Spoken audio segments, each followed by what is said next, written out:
All right, welcome to the Sae Bae cast number 268 with Maud Rice.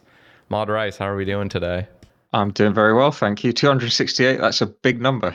Yeah. It really does sound like you're in your little podcast appearance era where you're just going on to all these podcasts, it sounds like. So I'm glad I could like pick you up for mine real quick because after listening to your appearance on the official Old School podcast, I was like, all right, I need to get this guy on because he just radiates passion about the game. He knows what he's talking about. He's aware of like mistakes he's made in the past, and they're not even actually mistakes. It's really just like how did the community handle some minor thing. But you're like willing to acknowledge that like the game's run by the community.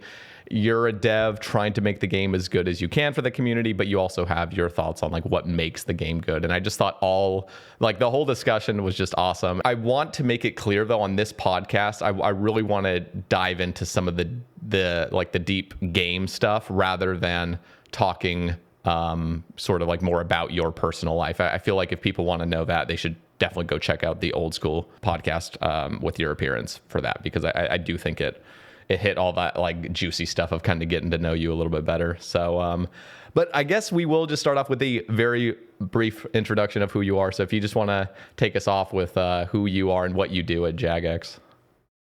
Sure thing. Yeah, I'm Mod Rice. I'm a systems designer, which means I work on a lot of the sort of like meta elements of gameplay. It doesn't mean I don't work on moment-to-moment gameplay. I still design bosses. I still design content. I like making skilling content a lot.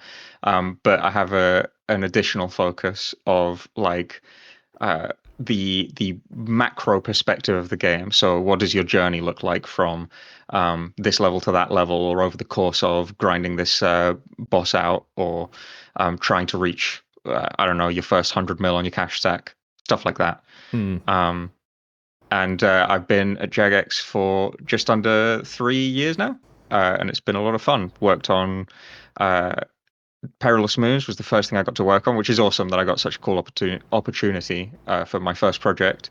And then went on to While Gothic Sleeps with Tormented Demons and the Dark Squall boss. Then did leagues with the Echo bosses and some of the relics, and most recently I worked on Yama. Yeah, it was Yama right after leagues was what I was working on. And now, as I mentioned in the podcast, I'm working on Raids 4, which is exciting. Hell yeah, I know so many people are excited for that, including myself.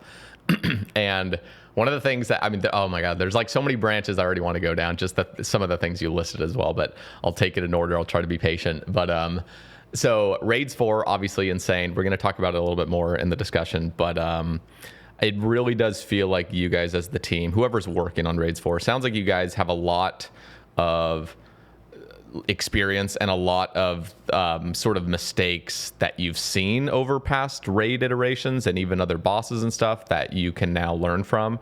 And I'm just wondering for you guys, since you're already working on it, first of all, can I ask how long you've been working on it with the team? And then also, do you feel more confident than ever? Like you, and I'm also kind of like including you with the team. Do you guys feel more confident than ever that this will be like the best raid yet? So I have to be very, very careful what I answer, because I don't think I'm technically allowed. I mean, I've already said I'm working on it, so I can speak on that. But Yeah. I have to Anything be you very can't careful say, about what I just answer. yeah. You could just If my answers seem shallow, yeah. yeah, if my answers seem shallow, it's not because I don't want to say more. It's because I have to be careful about what I say. But in terms of how long I've been working on it, I won't say exactly, but basically what I've been here for is the duration, like the majority of the duration of the prototyping phase. So we haven't like done anything, super deep yet. We've just been sort of exploring the surface. And what does that And include exactly? And I'm also just wondering, who is the one that, if you can reveal it, is it complete team collaboration, or is there something that like you all kind of come up with little prototypes and then whoever's prototype is kind of like the coolest kind of wins over at least one of the rooms or something? Like how does that all work, the collaboration? So logistically, basically, right now, and I don't know how common this was. Again, I've only been here for just under 3 years, so I don't know how common this was in past sort of big projects. But right now, in this sort of like prototypey phase, we actually don't have many people on the project because we're just sort of like exploring what it could be. Um, and then right now we're not really like pitching our ideas against each other. It's more because without saying too much, obviously a raid has multiple bosses, and so Hmm. what we'll do is we'll go off and we'll each work maybe on a boss, and we'll discuss ideas and like pitch stuff to each other before we start working on it, just to get like a vibe check. But yeah, we'll work on a boss not to the point that it's complete, but to the point in which you can sort of get the gist of the boss around across, which is I think maybe easier this time around because obviously we've said that our goal is to like steer it a bit more towards the top direction. So if you think about like a top boss like Bloat, you can pitch Bloat like in a really simple way, right? He's like this guy, he walks around the room, you have to hide from him, he goes dormant every now and then, you can walk up and hit him. If he sees you, he does this. Probably Bloat in the initial stages looked nothing like what he ended up looking like. It's entirely possible he had like, shot laser beams out of his eyes and you could approach him from behind and stuff like that. But the gist of it is like, oh, there's this room, it's a square and there's a big obstacle in the middle and you kind of have to stay out of the way of the boss. That was probably defined quite early on. So Mm. that's the kind of thing that we first do. And I can't say like how far along that process we are because even as you're in the process, you don't even know how long you have to go. But yeah, we're in the stage of sort of exploring basic boss concepts and seeing what sticks and seeing what needs refining. Um, was that Okay. was that the answer to your question? I Yeah, sort of no, forgot. that was Yeah. perfect. There's things I want to ask. So if I ever ask anything and it's too pushy, just say yeah, like I can't Sure answer thing. that. Yeah. But and I'll be careful as well because I do understand a lot of this is under wraps, obviously, and eventually I'm assuming it'll be revealed in January for the Winter Summit. At least what you've kind of come up with, is that sort of the plan you guys are going about it? Like Winter Summit release what you kind of I don't imagine Raid's actually 4 know. doing? Oh, I'm okay. not sure. I'm very disconnected from the marketing Okay. element right now. Because it sounded like, at least according to last RuneFest, they were really wanting to push Raids 4 out for 2026, probably toward like autumn or something. I don't know. Again, if I'm assuming you can't reveal anything because there's nothing confirmed regardless, but I just feel like that's sort of the Yeah, I mean, plan. It kind of is that is not that not is only that a mistake to the ask? the problem Yeah. is not only could I not answer it if I knew, but actually also it's hard to know at this stage, like Hmm. exactly like, oh, when is it going to be? Maybe everything goes really well and it comes out super early. Maybe everything goes really poorly, and I think the community has been pretty vocal about the fact that they prefer for us to like cook it until it's done rather than Yeah, try and yeah, release yeah. it early in a unfinished state.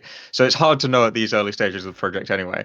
I do know for it to address the RuneFest thing. I'm not sure whether I should be saying this, but I remember a conversation happening where we were talking about like the stuff that was going to be revealed, and everyone was sort of sat there, and we went like, we can't not talk about raids, right? Like people Yeah. are going to expect us to talk about raids to some capacity. Saying nothing is worse than just like having one line in Mod Kieran's like big introduction that goes like, "Oh, and we'll be doing this in the future," and not saying anything more. Even at the stage of Rufus, like it was very unclear exactly when it was going to happen. I see. Um, it was more of a we know the community wants it and it'll come eventually, so we'll try not to commit ourselves to anything too hard because we don't want to disappoint people. But at the same time, we want that wiggle room so that we can make the raid good and make sure that it comes out on Yeah. time. Okay, that makes sense. I want to ask this. Maybe this is something you can respond to, but it sounds like, and according to Mod Kieran on certain Q and A's, he was basically saying, yeah, like we understand that invocations and modifiers such as like Coliseum can just kind of feel just a little bit like overly complicated for a piece of content. And I feel like Mod Kieran was kind of insinuating for the future, we want to keep things a little bit more simple, maybe stray away, at least temporarily, from these sort of modifying systems. So is Raids 4 roughly the plan to not have any of those modifiers and to kind of have a straightforward raid? Is that sort of what you guys are So imagining?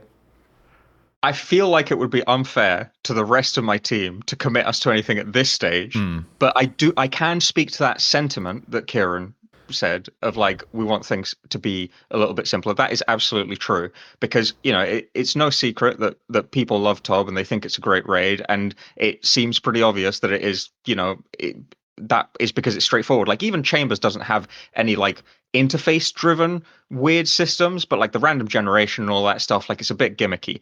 And Tob is just like a straightforward boss rush. And so there has been a desire from the community to have a straightforward boss rush. Does that mean we'd never do one again? I think that would be silly to commit us to that because maybe Yeah. someone will. This is the thing I always talk about is like good ideas. It's not about like raw talent. It's about probability, right? You give someone long enough. If you gave anyone 1,000 years, if they could live that long, they probably have at least one good idea, no matter how devoid of creativity they were. It's just that you try and create conditions where you have opportunities to have good ideas. And so maybe in a year, someone will have a really fantastic idea for how we can do one of these systems and be good. But for the time being, the sentiment is very much let's keep it simple, focus on the basics, and make sure we can deliver something that, yeah, gives people what they've been wanting. Nice. And I want to ask, when it comes to complexity in gaming or just in like any sort of old school environment when it comes to skilling or PVM, like how do you see how do you see that fine sort of balance of complexity where you need just enough to make it interesting, but you don't want to overdo it, or even something that doesn't even appear to be complexity? It can just be one extra layer of doing something that can just be an annoyance long term. So I wonder for you, Yeah. how do you strike that fine balance? And again, you're still obviously in the prototype phase of the raid, so I don't imagine you have it all figured out. But like in your head at this moment in time, what do you imagine is that fine line where you just get it perfect, where it's like just complex enough that not every single player can do it their first try? It'll take some time, but then Yeah. eventually it kind of feels just very muscle memory-y and just fun Yeah. overall. This is a super interesting question to me because it's like it's at the crux of everything. So I'm going to be, first of all, honest and say that I don't think there's any silver bullets. This isn't a question that you can sort of like find the ultimate answer to, and once you know it, you can make infinite good content forever into perpetuity, right? Like Hmm. it's this sort of nebulous concept of like, well, there is somewhere in the space of like player attention and motivation and energy, there is like a sweet spot that that we're aiming for. But I actually believe as well that as our player base evolves and they engage with new content, that sweet spot sort of moves around. So not only is it really hard to know, like there's no easy answers that will give us like the solution to how to make amazing content every time. But also, even if we did figure it out, the next month it would be in a different place. So it's a tough challenge. I think it's the toughest challenge of creating like bosses, especially for a game like Old School RuneScape, where you do things over and over, and that's part of the appeal of the game is the grindiness. Like, you know, nobody's picked up this game to engage with like a very concise and structured narrative game that lasts 4 hours and then it exits your life and you never play it again. Like Hmm. people engage with it for the long-term progression and the sort of like long-term mastery. So tracing back the question to because I think there's a couple of different components. You asked about complexity. Um, so measuring complexity, I think, is the like first thing that's kind of difficult because a there's sort of like different kinds of complexity that happen in a fight. Um, I like to think of it in terms of execution and then let's say response and execution. So there's an element of every fight that is figuring out what you have to do. And in most fights in Old School RuneScape, they're quite heavily what I would call choreographed.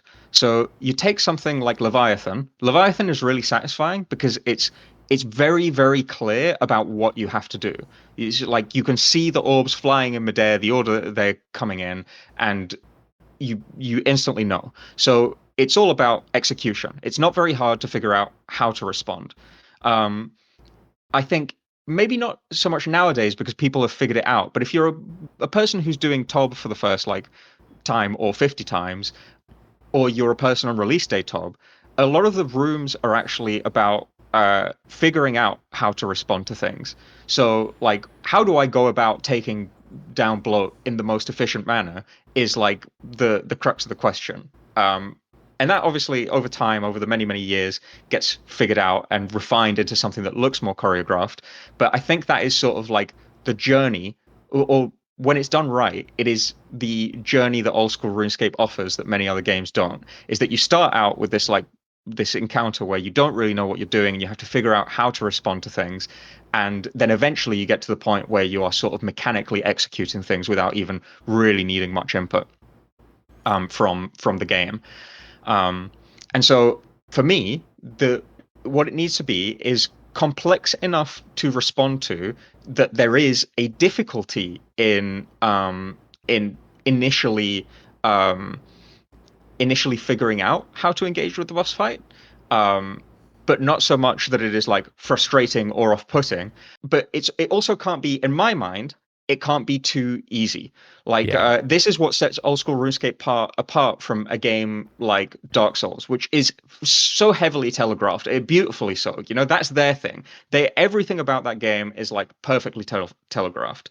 And so you can respond to it. If you execute properly, you always win. Um, I don't think Old School RuneScape is quite that. I think Old School RuneScape has a level of when you walk into a fight, there are times when you should get hit. That's what your HP is for. Your hit points exist as a buffer for you to learn. And healing items sort of extend that. Though they do also like add pressure. They serve other purposes, but this is one of the ways I think about it. Um, and but you should feel like you're making progress immediately. You should like once you get hit by a mechanic, you should go, oh shit, okay, I need to watch out for that, and I have an idea of how I might deal with that. And you might encounter other problems as you have to deal with multiple mechanics at the same time, but that's where the fight complexity starts at like the how do I engage with this fight, and then that later the other component is execution. How hard is it to execute this? And there I would like point to a boss like the delve level 8 Doom of Mokoyatl, where like even once you know the fight in and out, there's a lot going on. Every single like tick you're doing something basically. There's a lot to do, so even if you know the responses, the execution is really complicated. Mm.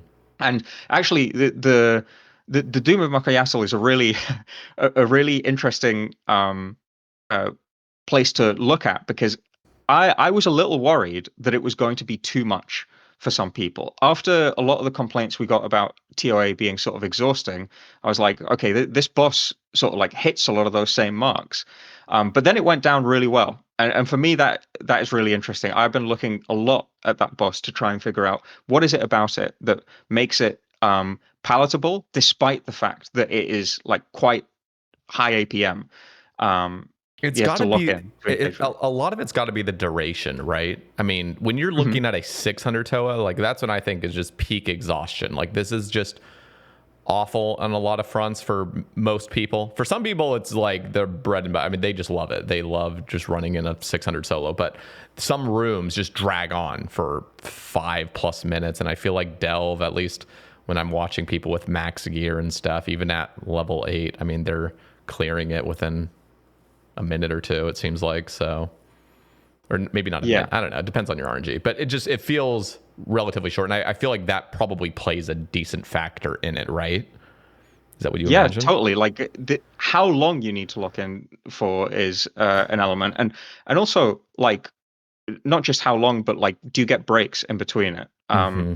I think like a really good example of that. So like Maiden at its basest level is like a hyper, like you pray and you hit the boss and sometimes you dodge out the way of things, and maybe you have to do something when Nilos spawn. Maybe if there's enough people you don't even need to do that. um And I think it's really clever that that comes as the first boss in the raid. I don't know if that was done deliberately, but it definitely paid off because you've just come off the back of the most sort of complex part of the raid, which is the end, the finale, where you know, you do have to do a lot more. Verzic demands a lot more from you typically than all of the other rooms, because you've got to engage with a lot more of the mechanics of old school RuneScape. There's a lot more like switching prayers at the same time as you're dodging, etc., etc. Um, and uh, and so being able to come out of the raid and go straight back in and go to a boss that's just like, okay, I can just sort of like chill out for a bit here. It's like a nice reset, a nice cooldown period. And so I think it is a lot about that ebb and flow, that like how long do I have to try hard for? And then do I get a break where I get to Mm, like chill out for a bit before I have to try hard again? And different people will like different mixtures of that. But you know, hopefully this is another thing that is like an element of complexity is the player's ability to choose what level of complexity they engage with. So in TOA, we talked about this a little bit in the podcast. You kind of have to deal with every mechanic. Like every mechanic is designed to prompt a direct response from you. There's no level of choice. Whereas in TOB, there are a lot of things that you can choose to engage with in order to optimize a fight and make it go quicker and just in general make it makes the encounter more interesting. Um, and so opt-in complexity is like that next layer where it's like I think that's how we manage the fact that people enjoy different levels of complexity, right? So if mhm. at a very basic level, a fight is like pretty simple, and maybe you know, not necessarily easy, but like not difficult, not too difficult to engage with and understand. But then there are several sort of layers of mechanics that make it so that if you engage with them, you get through the fight faster and you are rewarded appropriately. Then people who prefer a higher level of complexity will be able to self-select that level of complexity. Mm, Because I think something that's important to understand, and this is a bit of a hot take, I might, I might piss a few people off by saying this, but I actually don't think a raid is like strictly an end game piece of content because raids are a something that appeals to such a huge amount of people that it kind of needs to be broader than something like Doom, which is specifically aimed at like a very very small cohort of players that are very very good at the game. But I do think a raid should challenge end game players to complete it in the most optimal way possible. So if you're running like I think it's fair to say that you can take people through TOB and they can get through it without using any of the crazy methods developed to complete it as quickly as possible, and it can be like a relatively straightforward experience. But you can take it to like the 11th level if you're like speed running or trying to optimize how quickly you do it, hunting for uniques, etc. Any other reason you may have to go quickly, um, and and I think that that's like how you create. I'm imagining like if you imagine it as a chunk of space or like a pie graph, it's like you want to capture a lot of players in this thing because the reality is, and this is not the most exciting thing in the world to talk about, is that old school RuneScape is a business and it needs to like engage lots of people to make money because our model isn't we're going to like we're going to hit you with a million DLCs and we're going to you know extract money out of you through MTX. Our model is subscriptions, and so it the content we release needs to give people a reason to play, keep them happy playing for a long period of time, and so the raid needs in order if we want to justify future raids, if we want raid 5, raid 6, raid 7, then we do need to have a sort of breadth of appeal, but it also needs to be something that can like generate interest for our most dedicated players. mhm. And yeah, hopefully, sorry, I've gone in a bit of a tangle there, but No, I'm hopefully loving this. what Yeah. okay, yeah. So the whole thing about modulating opt-in complexity to allow people to do things quicker. The example I'll point to is a bit. I talked about it a little bit in the podcast. Is the Yama action delay reduction on the like bow tie attack. I call it the shadow crash attack. But yeah, that I never expected to be quite as complex as it got, but I did put it in there thinking, you know what, someone will find an interesting way to make this like uh, uh, uh to make use of this mechanic to massively speed up their fight. And they've taken it to the millionth level with the Robo Spear stuff. It's super fucking Hmm. awesome to see. I never, it's everything I could have hoped for and more. Um, but the those mechanics are, I think, the future of how we reward endgame players while allowing content to appeal to a broader player base. And I'm not saying that's for every single piece of content we release. Some pieces of content I do think should be just like, no, you have to know the game really well and you have to be really good at it. But something like a raid, I think, deserves to be played by many people because it's so like fun and so Yeah. appealing to so many people. That's fair. There's so much to be proud of, I think, when it comes to Yama. So how much did you work on Yama? I remember you saying the stepping stones. Did you also have a broader sort of So I'll influence give on the fight? yeah, I'll try and give credit where it's due because I think, that's the right way to go about things. I actually was not that involved with the like iteration of the Yama fight. So I the way I don't know how I don't see any reason why I couldn't talk about this more specifically, but the way it kind of worked is that at the beginning of the project, um uh I think it's fine to say Arcane and I basically sat down and I think he'd put together like a little mind map of like ideas he'd been having, and he sort of like threw it at me and he said, "What do you think of this? I'm thinking these things." And I was like, I looked at those ideas and I went, I like this. I don't like this so much. What if we did this with this? And we sort of like expanded the mind map so it became a slightly broader version with my thoughts included. And then Arcane took that away and he eliminated a bunch of my bad ideas in the same way that I eliminated a bunch of his bad ideas. And he started working on like a version of the fight. Um, in the meantime, I did a lot of the narrative work. So I set up a lot of like dialogue. I started thinking about like the overarching systems. I was working on like rewards and uh, the whole way that the drop table is going to work and how it's going to tie into skilling. Um, and then periodically, Arcane, because he works really fast, he's an absolute beast.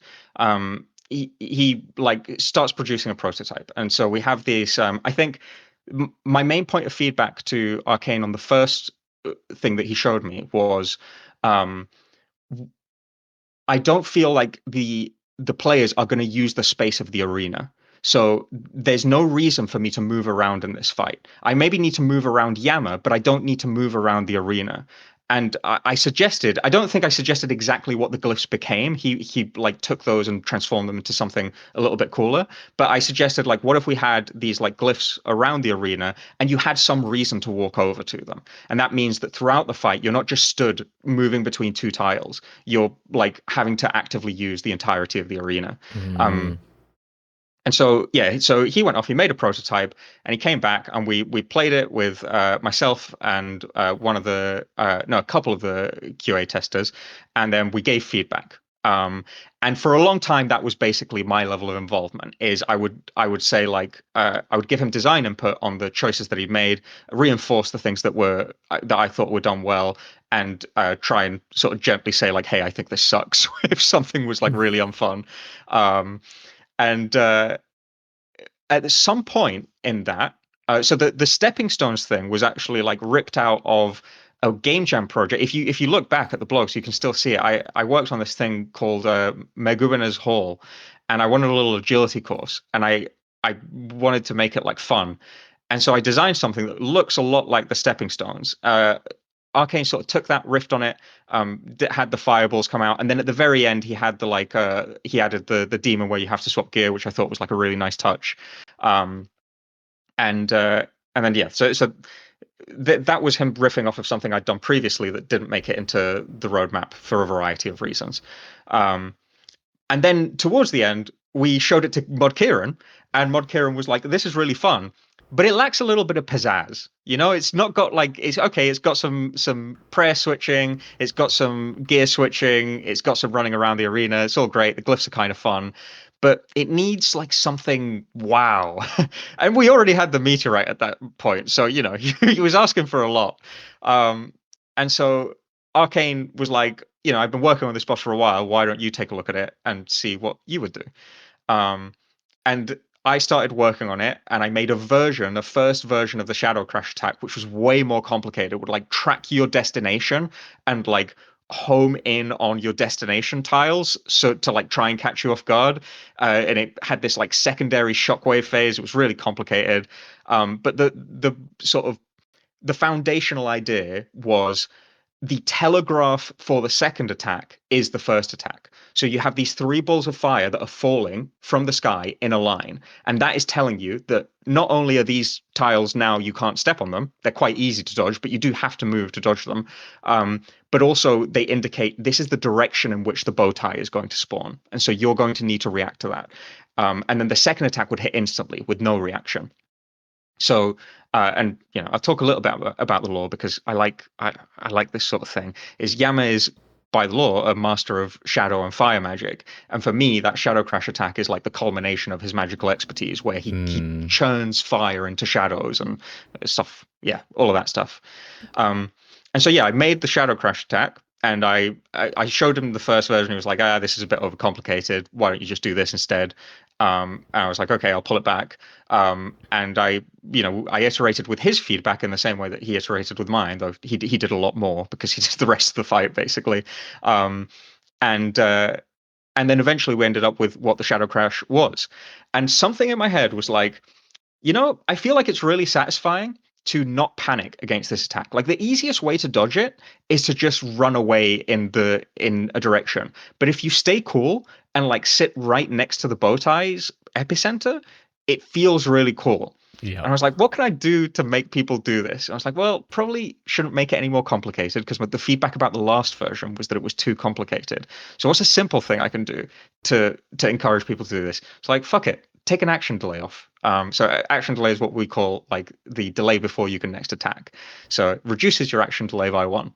Um, and uh, and it turns out that that was a very good idea because it turned into the saga that is the Robo-Spear saga, where it had like all of these people doing like crazy simulations to try and figure out what the optimal way to do it was. When they figured out how to unbind Yama, it was super cool. Yeah, all of that. So that's a brief summary of my work on Yama. That's aside from all the work I did on the skilling and the drop tables and Yeah, yeah, yeah. that noise. Okay, I want to delve in a little bit more. I find all of this really interesting, and I love the Yama fight. It's so well done. It's I think on release, I remember hearing some players saying Yama's too easy. We got to make it harder or whatever. It's like, but in my head, I mean, this was exactly what Mod Arcane was pitching it as during RuneFest. He was talking with Josh Strive Hayes, and he's like, we want to come out with something that after 100 kills is no longer exhausting. It's just something you jump into, you understand what's going on. You could obviously still die if you're not paying attention and stuff, but ultimately it's going to be pretty chill. And Yama is just flawless when it comes to that. Everything feels good. You're using weapons that are always hitting. And then you guys throw in, this is something I wanted to ask was, what is the philosophy behind, if there's anything more complex than just it's fun to hit big number, but is there any like hidden sort of philosophy behind the satisfaction of max hitting things? So for example, you jump across the stepping stones, you're gonna be dealing your max hit every time against this demon. Why is that so nice? And like, are you gonna try to implement that more into the game? It feels like you can't do it too much because you still want the unpredictability of a massive hit that makes you feel good, but you also love the very, very predictable, like this is going to take this many hits if I am using this gear because it's always going to max hit. So what makes you decide when and when not to do like a max hit system like that? So to me, you actually hit the nail on the head there, maybe without realizing it. It's about predictability. The fundamental difference, like I think it would obviously feel worse, like max hits, just you get the cool hit splat, whatever. But if we made you always hit your average hit, I think it would serve a really similar design purpose to making you always hit your max hit. When you arrive at the end of those islands, you know basically how many hits it's going to take. You don't get annoyed like, oh, I got really unlucky and now I have to gear switch an extra time. And I think that actually lessens the burden because gear switching is like one of the more high interaction mechanics in our game. It's a lot more clicks than prayer switching, and it doesn't interact with the game world, which actually, in my head, I've talked about this a little bit before, but I'm actually a big interface hater. I hate interacting with the interface. I think it's necessary, and I think prayers are some of the like weirdly coolest design in all of gaming, even though they were a complete accident. But I generally think that interfaces are like the worst way of doing something, even if sometimes they're the only way of doing something. And so, gear switching is very intense. And if you didn't know how many times you were going to have to gear switch, and sometimes that number became like really high, it would be way more exhausting. But because you can go to the other side and go like, okay, I'm going to do this like 6 times, and then the enemy is going to die, and I'm going to get teleported into the Yama arena. That is like that is the purpose that always max hitting serves. It makes it so that you always know the outcome that you're going to get, and we can use that as a tool to modulate how frustrating or consistent something is. And then I also wanted to touch on just how amazing it is when there's sort of these rhythmic patterns in fights. So, for example, we see Olm always moving his head every 4 ticks, and you can just start manipulating the boss in a really satisfying way. And that's how all the solo methods have come about. And with Yama at the very end, where you're doing like Dono Fly or whatever, Gnome Fly or Sae Bae Fly. Sae Bae Fly is the best version of it, in my opinion. I can't lie. But the all of that, it works because there is this rhythmic undertone across like what's going on. Like it just feels, if you include things that have a set pattern that is never altering, that in turn, I think that's where like the sort of cool complexity, so not even necessarily complexity, but just kind of making it feel like you're manipulating the boss, which I think there's something so fundamental about having a boss be as satisfying as possible. You have to have some sort of element in the fight that makes it feel like you're taking advantage of a mechanic that was unintended, kind of, or just really understanding the whole layout of the boss and just being able to work with it in this really nice flow. And I can't lie, like that P3 Yama, when you're running around and there's shadows going, and it even looks to you, the player, that you should be getting hit by these shadows in some situations, but just like the delay is making it just look like you're about to get hit, but you're actually not. And just knowing if you're perfect on this and you just stay focused, you can get a flawless little kill at the end. There's something so cool about it. And then on the cherry on top is that you're doing it with a partner. Like this is like the sort of figure skating thing that I would talk about years back when Fasani's Nightmare wasn't even dropped, but we had Normal Nightmare, and I remember watching Lake and Puggin doing these like figure skating duos where like they fully coordinated exactly when to time their specials against Nightmare and do the husk attack, and like only one of them would do the special, and they'd always DD together. Like there's something so cool about doing the duo strats with something so like rhythmic and feels like you're kind of just bouncing around the room, sort of like, oh, you guys nailed it. It's so good. Well, that's great to hear, first of all. But to be clear, I totally agree. There is like such fun I don't quite call it rhythm. I call it choreography for combat. But especially when you're with someone else, I specifically like not to. This isn't to say like, oh, look at me, but it's more to say evidence of the fact that I think this is something really cool is that my first project, Perilous Moons, have you done it at all by any chance? Yeah, I have my own thoughts. Yeah. I'll share those later, but yeah. Sure, yeah. So the Blood Moon's Jaguar attack, one of the reasons I wanted it to not be like instance, and I've talked about this a little bit in the past, but like it was such a pain in the ass to make it so that everyone could be in the same room at the same time fighting the boss. It was like a technical nightmare. But the reason I was so committed to doing it is because there is like such a big satisfaction to watching other people do things around you. And the Jaguar attack was like the epitome of that for me, which was when you watch people do it, everyone moves in sync. And so there's this satisfaction to everyone's in the room, they're all fighting like kind of their own version of the boss, but everyone is like moving in sync, and it's like figure skating. And so I definitely like I totally see the appeal of that, and I think there's room for us to explore mechanics that like that more. Um, in terms of what you said about like, oh, it's nice when it feels like it's unintended. Um, I'm gonna interrogate that a little bit, Sure. and maybe like prod and poke it to see whether it holds up, because I think that actually with these things it comes down more to, and I'm not saying like it is really fun when something unintentional happens, and you know stuff like on head running and all of that stuff is like it's Yeah. really cool. But I think what is really, if you dig down a layer deeper, it's like, okay, how can I as a this is, I think about this a lot because it's like, how can I as a designer do that? Because almost if I design it, it's impossible for it to be unintentional, right? So Yeah. how can I reproduce this? And I have a couple of thoughts on how you can go about it, but one conclusion that I came to is that some of that feeling isn't actually about it being unintentional. It's about feeling, as you said, like you're exploiting the fight, like you are like Yes. one-upping the boss. And for this, I always point to Monster Hunter. I think it does an excellent job of capturing this feeling because when you get comfortable enough to stand in the most dangerous places of the fight, by the tail, by the head, rather than dancing around under the legs, um, you suddenly get rewarded by like chopping a tail off, which gives you an extra piece of loot. Often doing, you know, breaking the head also does that.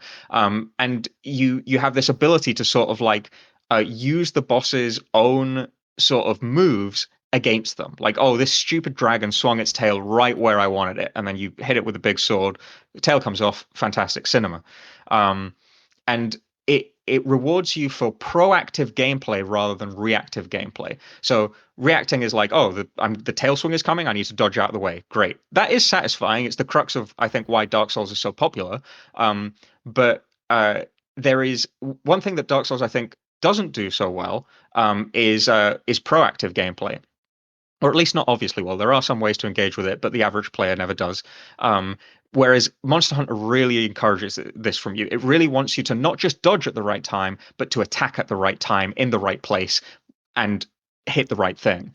Um, and so yeah, when I think about how to design things that create that feeling of like, oh, I'm exploiting this fight, that's what I think about. And I think Yama does that a little bit with the Shadow Crash attack. It's like, oh, I'm not just like, um I'm not just dodging this attack. I'm using this attack's own mechanic to destroy the boss, even quicker than it otherwise would. Uh, but it's about giving the player opportunities to use things that would usually be a danger to them, to put themselves in danger in order to gain some advantage.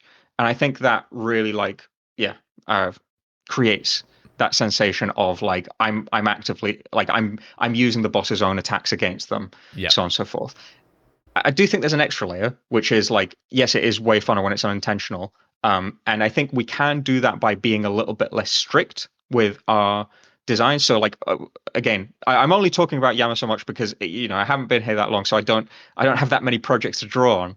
But for me with Yama, watching like Robosphere and the Fly stuff, like um, that was uh, that was partially because I said to myself, I'm not quite going to figure out how this mechanic works. I'm just going to put it in there, right? I said I'm gonna decrease action delay by one.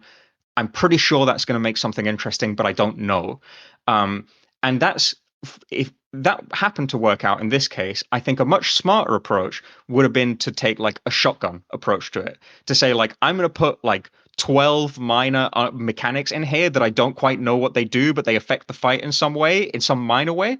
And then I'm going to hope that there is some combination of those mechanics that you can use that results in something interesting for players, and define a less like, or don't try to define such a strict and straight path through the fight as say something like Akka did, where it's like Akka, you do the exact thing that Akka wants you to do at the point at which Akka tells you to do it.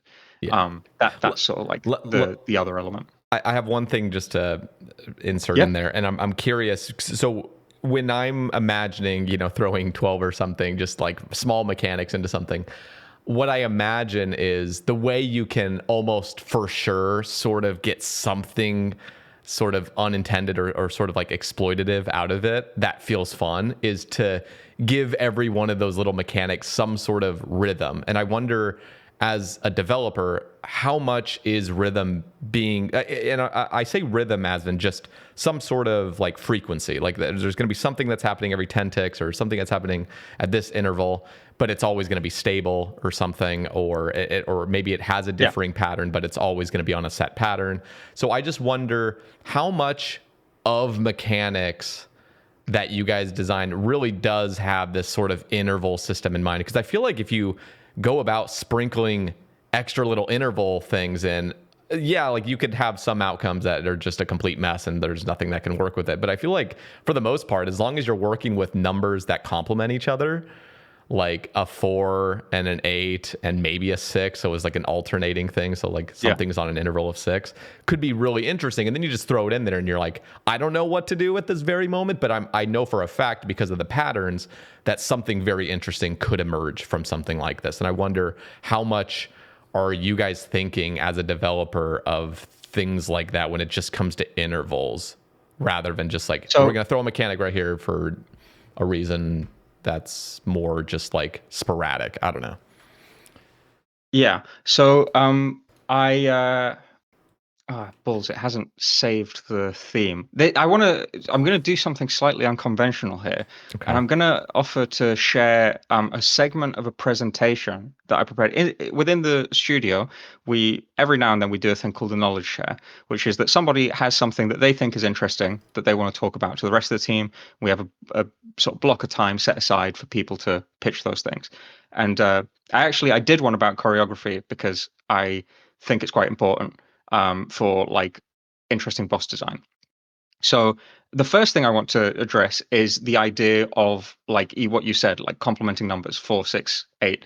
And they have like an interesting way of converging on each other, right? Where like, okay, the 4 and the 6 will converge on 12, which means that every 4 ticks you're doing something, every 6 ticks you're doing something, and every 12 ticks you're doing something. You're doing two things, which is like a really fun way to build a fight. I don't think they need to be that strict. I do think they need to probably be, or not that strictly designed. I do think they probably need to be, most of them need to be predictable. They can't be like too random. If every single one is like, oh, well, this one could be between 5 and 7, and this one can be between 3 and 6, and this one can be between 14 and 17, that starts to muddy the waters and just make like things unsatisfying. But I think if they are predictable, you can have weird numbers like a 7 and a 26. And players will manage, and you can have a bunch of them. Like, say, not all of them are mandatory mechanics, right? I have this mini mechanic that's on a 5 that you don't have to engage with, but you can engage with and extract some benefit. Mm. And I have a bunch of those at really weird intervals. Players will find that's the process that gives players a chance to sort of explore the rhythm and find their own rhythm. So it's like, okay, I can engage with the 3s and the 5s, and I can or the 3s and the 3s, the 5s, and the 7s when they don't coincide. But when they do coincide, I'd rather do the 5s and the 7s than the 3s and the 7s, and so on and so forth. And sort of find your own. If you throw enough noise out there, right? Imagine I've got like I guess the musical metaphor would be like, if I have like this orchestra and rather than coordinate it, I just have them playing notes, not at random intervals, at predictable intervals, but at non-harmonious intervals. Um, and then the player gets to go in and say, get rid of that one, get rid of that one, get rid of that one, and sort of delete the instruments that they feel like and end up with only the ones that they want to create a harmony of their own. I think that's like a way that we can create sort of emergent gameplay. Now, this is all speculative. Like, I haven't actually battle tested this theory. It's all in my head, but I would like to think that there's something to it. The second thing I want to do is, share with you this presentation. This is something that I shared with the team after doing Tormented Demons. Because I'd done two projects in a row where I had been asked to look at a previous piece of content and make a sort of like modern version of it. And Tormented Demons were particularly interesting, but Perilous Moons was like, hey, make like Barrows 2.0, make a Barrows, but bring it up to like the modern standard, and harken it back to what people loved about Barrows. Um, and with this, I was told, hey, take demonic gorillas, this thing that existed in RS3, and make it modern, make it OSRS. I was like, well, demonic gorillas already exist. And they kind of did that in a way. And so they already exist. How am I going to make something that feels like old school RuneScape that isn't demonic gorillas, but still harkens back to tormented demons? So inevitably, they're going to be similar to demonic gorillas. And so I'll point you to the first slide on mechanics, where I try. This is maybe an oversimplification, but it's I'm trying to break it down in a way that's like more sort of big picture than worrying about the details. So they both require you to switch attack styles. They both require you to switch prayers, and they both have ground targeted attacks. The Tormented Demon also has this like fire shield mechanic that is like an opt-in. You can switch into Dyrox and get like massive amounts of damage. So the next slide talks about how that actually manifests in gameplay. So you have to switch prayers every 3 attacks. You possibly also have to move, because the demonic gorillas will they will switch. If you were in melee, you have to switch, or you have to take a step back to figure out, or to put yourself in a position such that if they switch back into melee, you can tell that they are going to try and melee you. Yeah. I don't know if that explanation made No, any sense. it does. Yeah. Cool, Thousands cool. of these Yeah. guys. Great. So yeah, you switch prayers every 3 attacks, possibly also move. You switch gear every 50 damage, and you move around at random intervals, because the ground targeted attacks are random. Um, and for player input, for the tormented demons, you have to switch prayers every 8 attacks, so that's basically the same. But you always need to move, which is like in theory more intense, but weirdly doesn't feel that way. Because you get hit by this firebomb, and you just have to move out of the way. It's pretty simple. Optionally, you can also switch gear. If you want to get the big Darox hit off, you can do that. If you didn't want to do that, you can also not do that. And you also have to switch gear every 150 damage. So they're like still looking basically identical, but already I've got the like 2 pictures at the bottom, because this is the reality. And I want to be clear, I fucking love demonic gorillas. Okay, I don't know if it's Stockholm syndrome, but I love demonic. Every time I do a trip to demonic. They're really Sorry, go on. good now, especially. I feel like because of the Yeah. update where they've upped it to what is it 70 HP now? Like that was I didn't think it would be that massive a change, but it's huge. It's great. It makes a massive difference. I think people underrate just how much of the difficulty of a fight comes from telegraphing. People say like, oh, perfectly telegraphing stuff doesn't make it easier, it just makes it clearer. No, it makes it easier, and the evidence of that is demonic gorillas. Yeah. But I did most of my kills before demonic gorillas got their update. And I liked them back then as well. I still like them now, but I do miss some like element of the like flow state that you could get into with. Anyway, I'm not going to harp on about it. Yeah. No, I I'm love with you. demonic gorillas. I am with you. Yeah. I do enjoy them. So yeah. Yeah, I just want to be clear that I'm not ragging on them, but I can't lie. This is the feeling, right? It's like when you're doing demonics and you're locked in for your like whatever 30 kill trip, you're like constantly locked in, whereas you can basically AFK tormented demons. Um, and so I try to break this down visually in the next slide, in which I've also included a picture of my log at the time. I was going to say, is that your log, or you just pull? Yeah, that's that me. is atrocious. To say you enjoy Yeah. demonics and then show that log, Christ. All right. Yeah. No, I really love them. But so what I try to do here is sort of like visually illustrate it. So you have it. I'll try and remember. But I think the is it pink dots are switch attack styles. Blue dots are switch prayers. No, is that right? No, I think blue dots. Sorry, because the blue dots are at random intervals. So I think that's switch attack styles. Hmm. Pink is switch prayers. I think I made it pink because of the Vorkath prayer disabling attack. I should have made it blue because that's the color of a prayer pot in retrospect. Whatever, doesn't matter. Yellow is I click to move, and red is I click to attack. Um, and so you have here, pink is at set intervals. Blue is kind of all over the place because it can happen at any time. Yellow is also kind of all over the place because it can happen at any time. And then every time you yellow click, you also have to red click. And usually this happens at the same time, but not always. An example I'll go into later.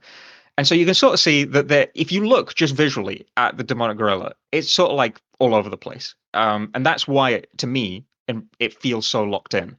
When you look at the tormented demon, every time they ask you to switch prayers, they also ask you to move, and they also ask you to re-attack them. And then at semi-random intervals, the 150 damage, they also ask you to switch your gear.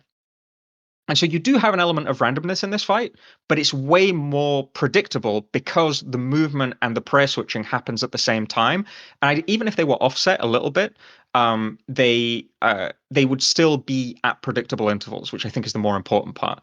And sometimes the 150 damage happens at the same time. I think you can see on like the sixth column or something, like happens everything. And that's like the best form of predictability or the unpredictability, because you can kind of count in your head like when you're about to hit that 150 HP. You can see even, it coming. Yeah, and you can even see the XP drop before you really need to like move or switch your gear or anything. So I think it's like the best form of unpredictability because it still is predictable. But yeah. And then the line I have below is, I don't know if you've done the triple tormented demons. Nope. But I have for a CA, but I've never for again. the CA. Yeah. The only person, I'm a little sad because I did put probably too much effort into them, to be honest. And the only person I've seen like really have a crack at it is No Monkey. It was really fun to watch him like just do like he was getting ridiculous amounts of KC, because when you do the triple demons, you get 3 times the amount of fire shield procs, which means you can like get those fat attacks off 3 times as often. So you get a lot more kills per hour, and especially if you're using venom as well, like it compounds. But anyway, it doesn't matter. Actually, it was fun to watch them. A quick question on that. How did you make it so? Is there like a certain magical force that's happening in those like 3 tormented rooms or 2 tormented rooms that somehow they sort of off tick each other and they become a 2 tick? Like, how did you execute that, or was that pretty simple to design?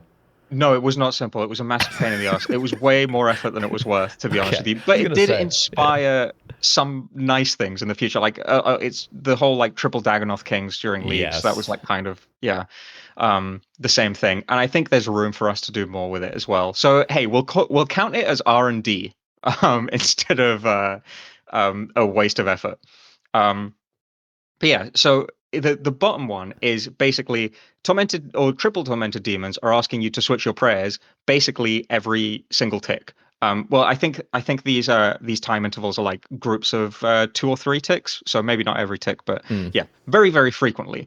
They're also asking you to move very frequently, and because they have the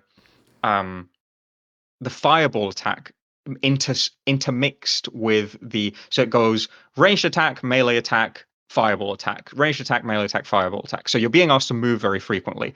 And then you're also having to swap gear when you hit 150 damage. And especially if you're opting into like the maximum level of intensity, you might be pulling out a ballista every time they do their like big coordinated attack where the fire shield goes down, to like get 3 really quick attacks off on them that hit for like 70.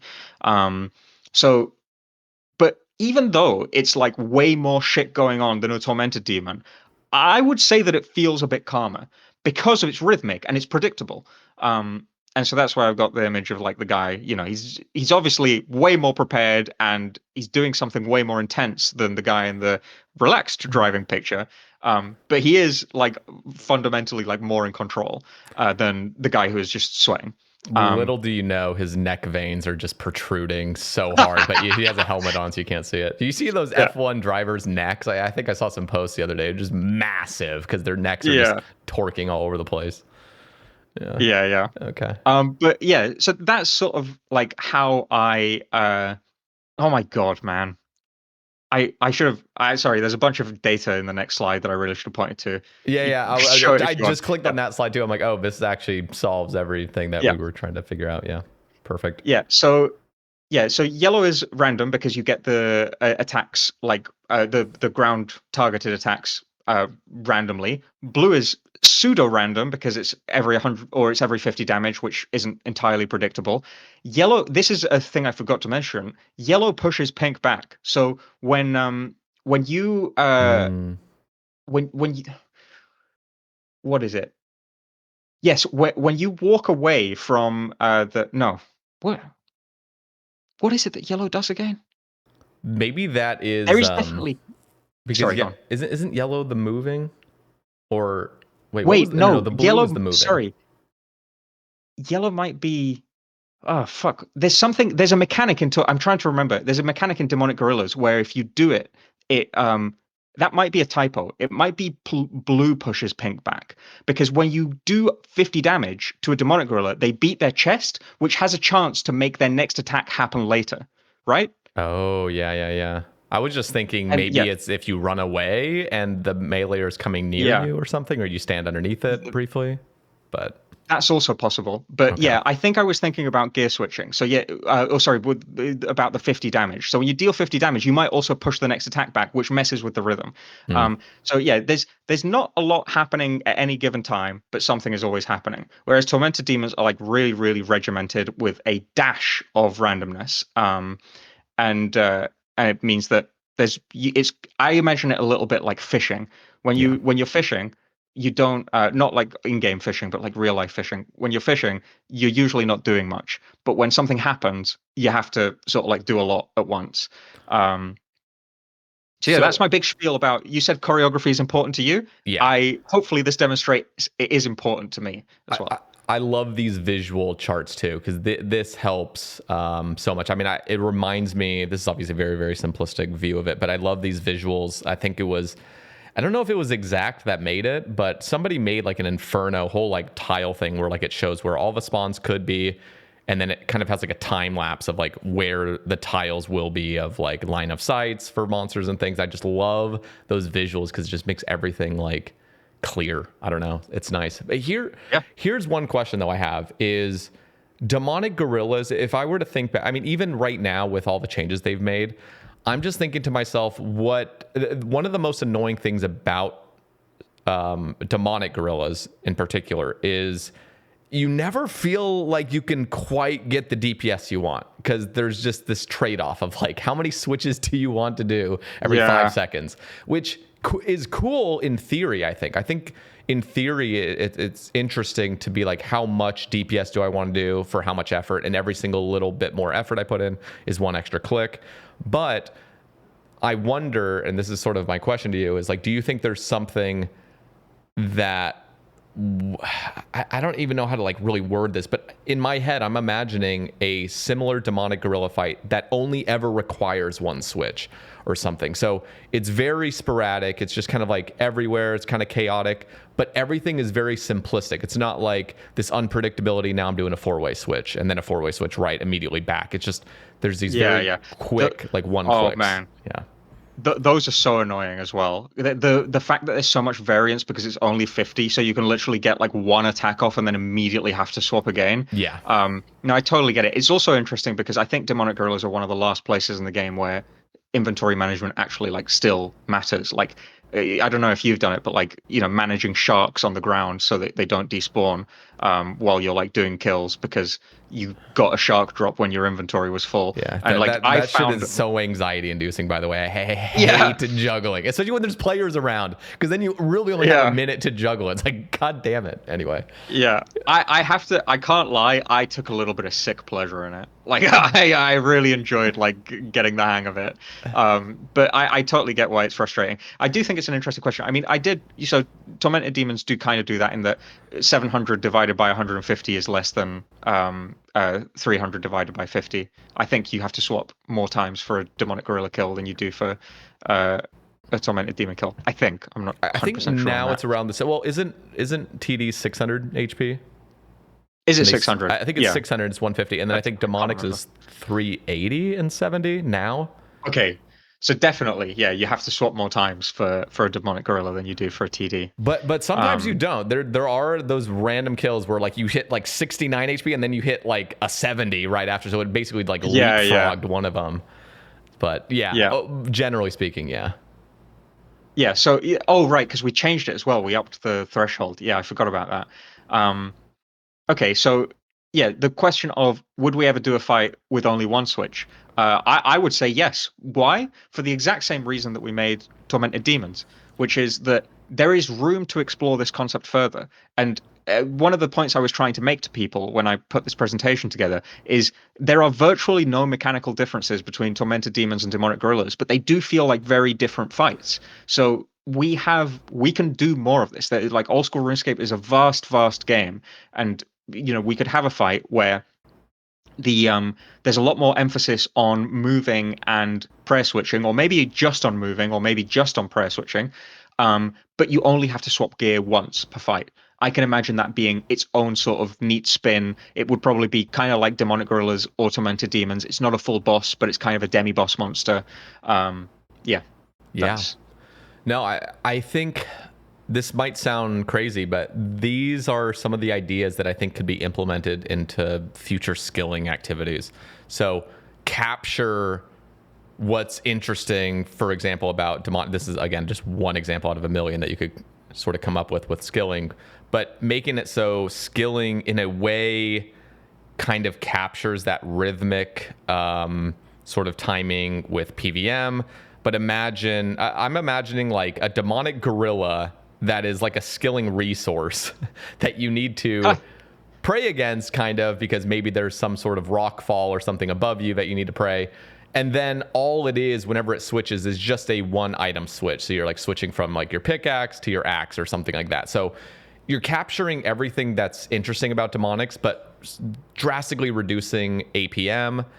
But you're also in this nice rhythmic flow where you're like extracting resources from it, and there's some sort of skill behind it. There's a lot of engagement, and it still kind of has that chaotic rhythm, but it's super simplistic to like stay in. And again, this is me just spitballing, but I feel like there's a lot of areas in PVM that I feel like aren't fully being appreciated in a PVM context, but I think in a skilling context, it could translate over as long as obviously all the assets are being translated over. Because I mean, this is a whole separate topic that we might jump into a little bit later, but it's the idea of like skilling and making it actually enjoyable, but have some sort of skill ceiling to it that not everybody is engaging with in like the first 30 minutes of, sort of participating in it. Like I want there to be a decent skill ceiling when it comes to skilling, and something that's actually very enjoyable long term. And I wonder, with you talking about the Yama stones,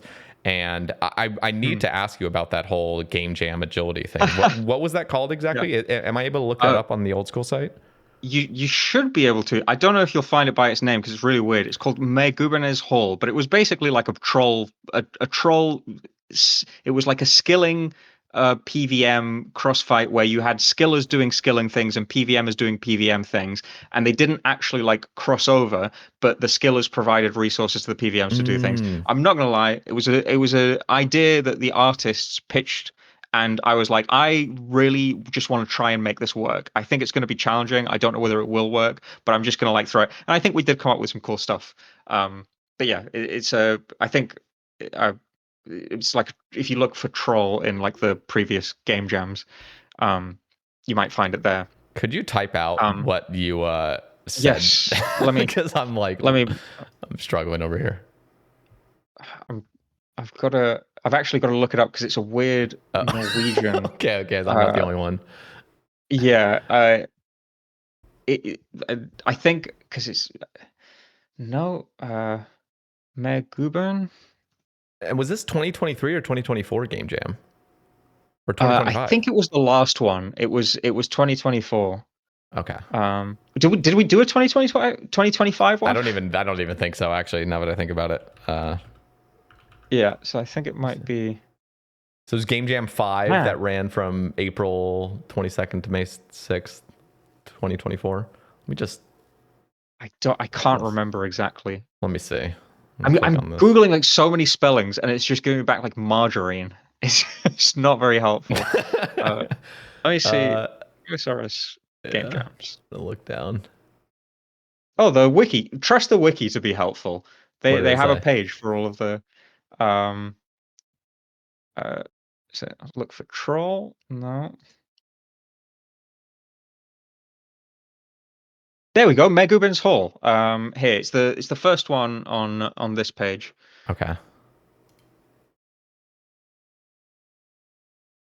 Ooh. And yeah, Okay. Okay. Okay. you can see there should be there's a GIF example of agility flow. That was the original hopscotch, and in this one the pillars or the stepping stones actually disappeared from under your feet, so you had to Ooh. like adapt to different configurations. Or not, they didn't disappear from under your feet, but they would change over time. So one would crumble and another one would appear, and so you had to sort of like each time you jumped across them, it was a slightly different clicking pattern, but always with the same rhythm. Interesting. See, one of the things you guys capture is even on here, example of agility flow. You already have a sort of visual, like a sort of like actual emote that's going on. That it just captures that satisfaction. Okay, listen. Can I Hmm. just tell you one of my biggest gripes? Go ahead. And you only have Yeah, to do it lay it on once me. per account. Is Monkey Madness 2, that first stage where you're jumping all these stepping stones, and there's a 50-50 chance of one of the paths being bad and the other one being good, and you're going around this place. And I swear to God, there are these stupid stones that you're jumping across, and they take like 5 ticks each, and you're having to jump across, and it is like the most painful, slow, just a horrible experience. And I swear, you would improve Monkey Madness 2 overnight, like drastically, if you would just make all those stepping stones one ticked. That whole area would truly be fun. It would even be like kind of a blessing in disguise to fail, just because you could go back and do the one tick stepping stones again. Like I seriously mean, like, if you guys could just go back in there and just recode it so all the stepping stones are one ticked. Be all about it. I Yeah. think I just I yeah. believe you have. I don't know for sure, but looking at the wiki, it looks like you have Mod Jed to thank for that one. So, Oh God. yeah, Oh God. hands up. That ain't me. That's way before Yeah. my time. We need to But change that yeah. now, especially now. Yeah. Listen, I'll put it on the giant notepad that I have of shit to do if I ever get 5 minutes of free time. Yeah, yeah, yeah. But here's the thing, like, I tell you because you clearly understand what is satisfying gameplay. I just feel like there was this element of I don't know what it was. It was either like complacency or laziness or just not understanding what can make something fun. Or maybe we were still under the guise of like masochism is what makes this game charming, which in my opinion is just not the case at all. Maybe in very, very niche situations, masochism can kind of be Yeah. charming. But ultimately, that whole quest would be objectively better in like every sense, in my opinion, if it wasn't just pure agony jumping across these stepping stones. I just like, come on. So Yeah. So, I I I think this comes down to basically a shift in philosophy for from like the old game to the new game, because even though Monkey Madness 2 introduced some of the best PVM in the game in the form of demonic gorillas, it was still sort of, the quest was very much stuck in what old school RuneScape was, which I don't entirely hate, but basically in old school RuneScape, um, or just in old RuneScape, you quests were much more about telling a story than having any meaningful like gameplay. Like mm, the ability to interact with the world was a way to sort of like make that story come to life, but it was not about making the act of like engaging in the quest inherently fun. It was about making it feel like you would. So say you're reading a book, usually you read the book and you're reading about someone else doing something. I think the perspective was much more in the game you're doing it, which makes it inherently fun, but we're still presenting to you like sort of a cinematic experience. yeah. And so it makes use of a lot of like basically it wants to very tightly control your what the player does at any given time. And for that, I don't know if I'll try not to get too technical because I don't think it's that interesting. But there's this concept in old school RuneScape of the player being delayed. I don't know what players call it, but we call it P delay. Um, and it's you do it when you use like a skill cape emote, it p delays you, and that's how people can like stack you out in the Oh wilderness and yeah, stuff like yep. that. um or you can stack yourself out against a monster. And basically what it says is just don't do anything with the player that isn't like explicitly instructed by this script. So delay anything that's going to happen to them. And Early quests make very, very liberal use of P delay. The same is true for agility. I think whoever made agility probably envisioned it as quite a cinematic skill, where it was more about watching your character do something cool than actually doing anything fun. And a lot of the old game was sort of about that, and so they make very, very liberal use of P delay. And I hate P delay because not only does it stop your character from doing anything for a period of time, it also discards all inputs. So if you're P delayed and you click to move somewhere, even if that is a valid click, the game will just ignore it, which Yep. frustrates me to no end because I would like to say, like, hey, when I stop being delayed, can you please fucking move me to the tile that I said that I wanted to move to? Instead, I've got to.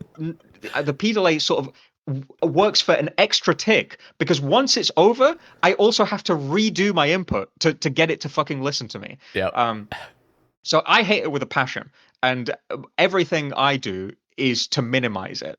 I even scan through when I did Perilous Moons. Somebody did like a big review of my code because obviously it's like I'm a junior. I was a junior at the time, and can't just let a junior release like wild code into the ether. So they did a review of my code, and something they did is they added a P delay to when you interact with the boxes. When how you like retrieve nets and like potion Yeah, yeah. materials and stuff like that from the boxes. They added a P delay. I was like, these motherfuckers always almost got away with it. And I went through and I deleted every single one because I was like, no, I no universe am I allowing this to happen. But Thank you, the by reason the they way. did it, Like we're on the exact same page when it comes to this kind of oh stuff. yeah, It just doesn't feel good. And like, yes, it feels old school because we've always just dealt with it kind of, but yeah. man, like going forward, it's like at least going forward, let's not do that. I feel like everybody, even if they can't understand why they enjoy, I feel like almost everybody likes a snappier experience. I don't understand Yes. anybody that wants to kind of be sticky everywhere. Just to quickly finish, so I actually inquired to the person who added them. I said, why did you do this? It feels so bad. And they said, like, oh well, the reason is that usually if you have a player running up to something and you play an animation, it looks really bad. And that sort of level of jank has made our game look like really crap and like broken in the past.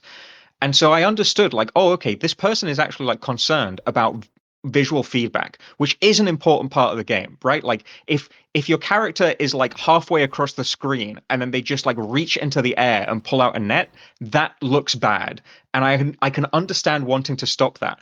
I But it feels personally like feel heaven. that yeah, like I personally feel that like it's a much lesser evil than P delay, but even so, Yeah. what I did is I looked at it and it's like, okay, do I have a way to fix this? And it turns out that I did. There's like this thing we can do that makes it so that the animation plays at the same time as you're running. So your character Mm, sort of like lunges forward as they're running and makes sure that it looks like it goes into the box. that's the way to Um, do it, truly. Like, I think, yeah, ah, you yeah. must understand though, the technology we're working with is so fucking outdated that it is sometimes really, really hard to make it like to get the stepping stones to look right. I Yeah. had to spend like almost an hour just fiddling with tiny little like number changes like, oh, what if I delay this for 10 animation cycles instead of 17 animation cycles, and I change the rate at which the player moves to this and blah blah blah to get it to not look like shit.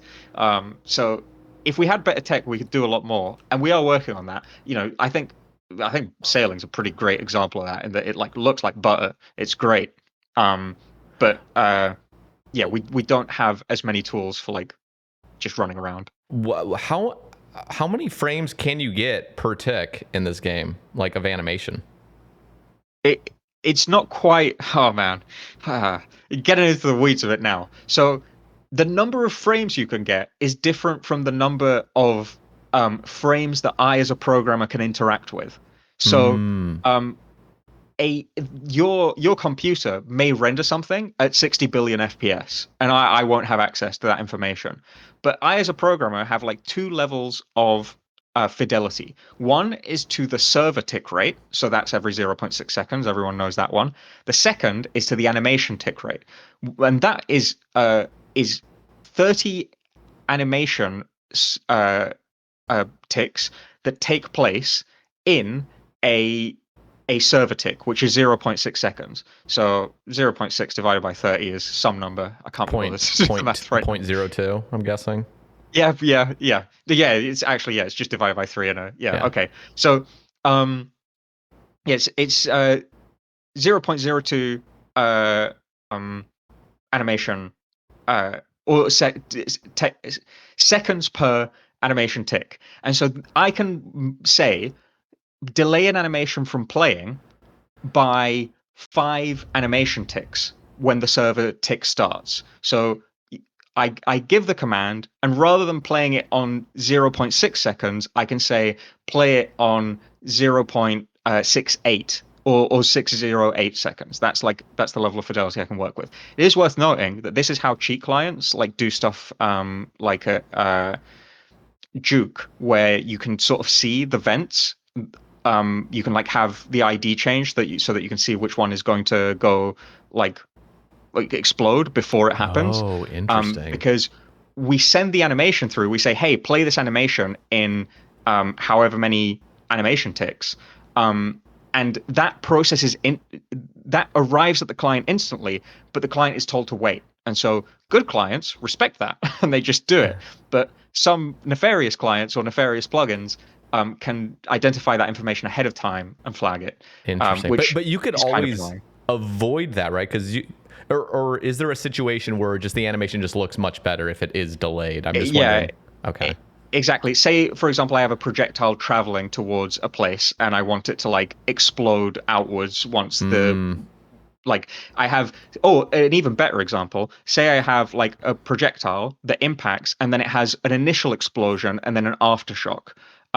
I might want to play the initial explosion on the 0.6 second interval exactly, but the aftershock halfway through the server tick because otherwise it would look like it would take too long. I only want that explosion to occupy one server tick, but I want it to be composed of two animations. That's sort of like where that would be used. Okay.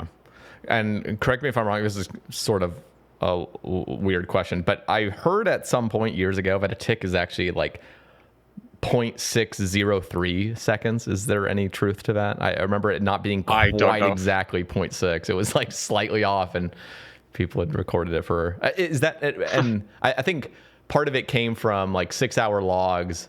After a full 6 hour log, you can kind of see like it's just slightly off of Right. 6 hours or something. Or actually, is the 6 hour log exactly 6 hours, or is it 6 hour 5 minutes or something, or like a minute? Or do you know anything about that? If I'm Actually, now I'm if I'm curious. honest, I have no idea. Okay. It's that's all engine stuff, and I have dabbled a little bit in engine now, but not enough to know about stuff like that. Good person for that would be Modnin, who Yep. is Yep. a really like knowledgeable about this stuff.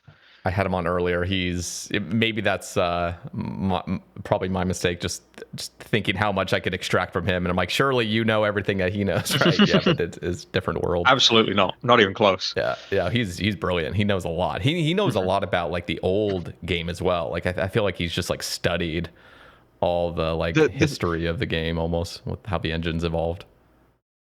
Yeah, so he made a comment. It's funny, Nin and I have like an interesting sort of crossing of paths because I joined the studio um 2 days before he went on like an extended hiatus. So I met him for like a day and he just like left. Oh, And and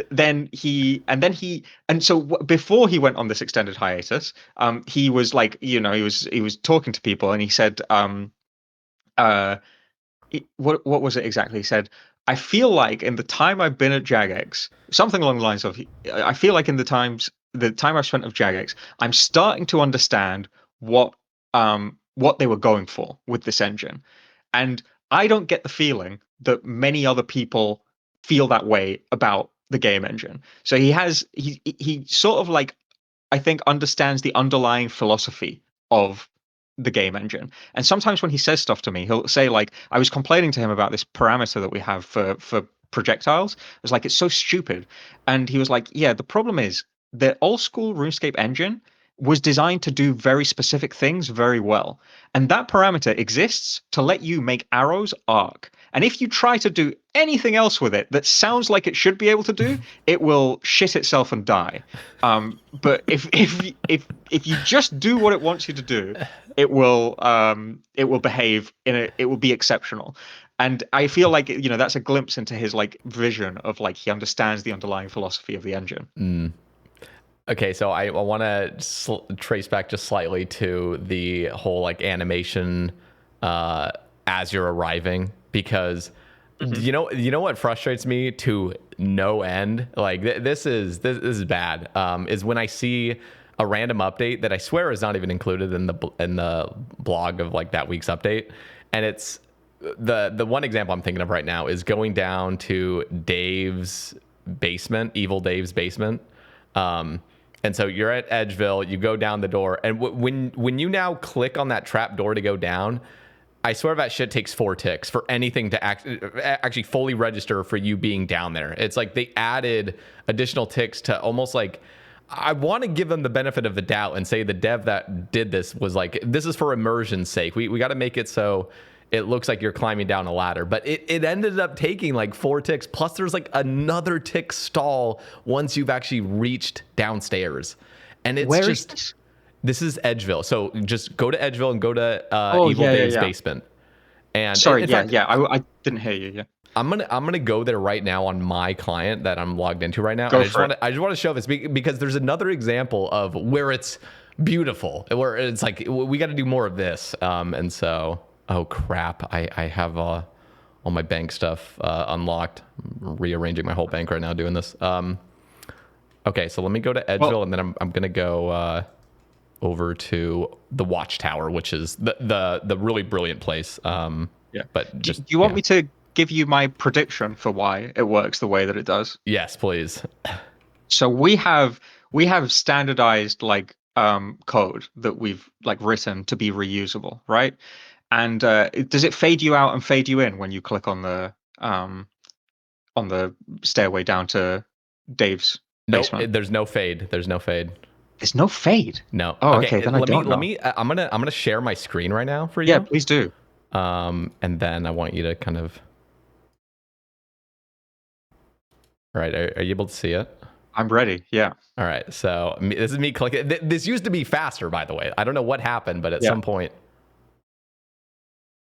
and Oh then you my can't God, move for that's another tick. horrific. It is horrible. And then going up is like move, let me Oh my move. God. Anyway, and then I want to show you the beautiful one. Like these are they're kind of different, but they're these ladders down. Yeah. And this you start animating before your guys actually reach there. So if this was Dave's Yeah. place, you would stand Yeah. right here and wait a few ticks, and then you'd finally move. But watch Turn this. On around. my Yeah. way Yeah. over to the ladder, I'm climbing it like before I've actually reached it. Like that's what we need more of.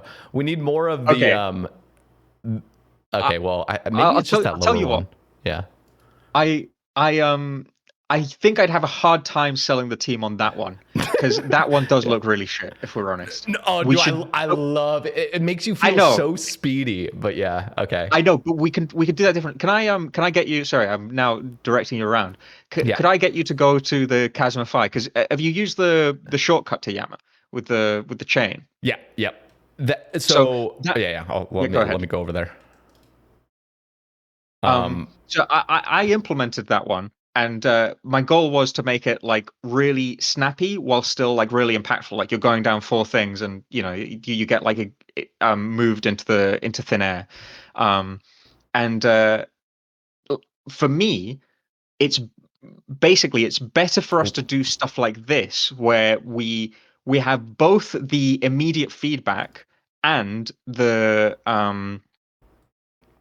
both the immediate feedback and the very very snappy animation. Because if we only have one of the two, someone else will look at that and go, that looks shit. I need to change it. But if we hit both, then do you see what I mean? It's like Oh, that's instantly. so You just good. get moved over and yeah, you can't go back Oh up, yeah, there's no way unfortunately. going back up, is there? So there is only one issue with this place, just one, and Yeah, go ahead. it's just the first rope you go down, and then you want to click the chain. There is 1 tick delay, which maybe there's just Oh yeah, something that about that. Like it I was, tell you, yeah. no. I tell you that's because it existed for a very long time before I got Okay, there. okay. So this was Because I not included in definitely the update.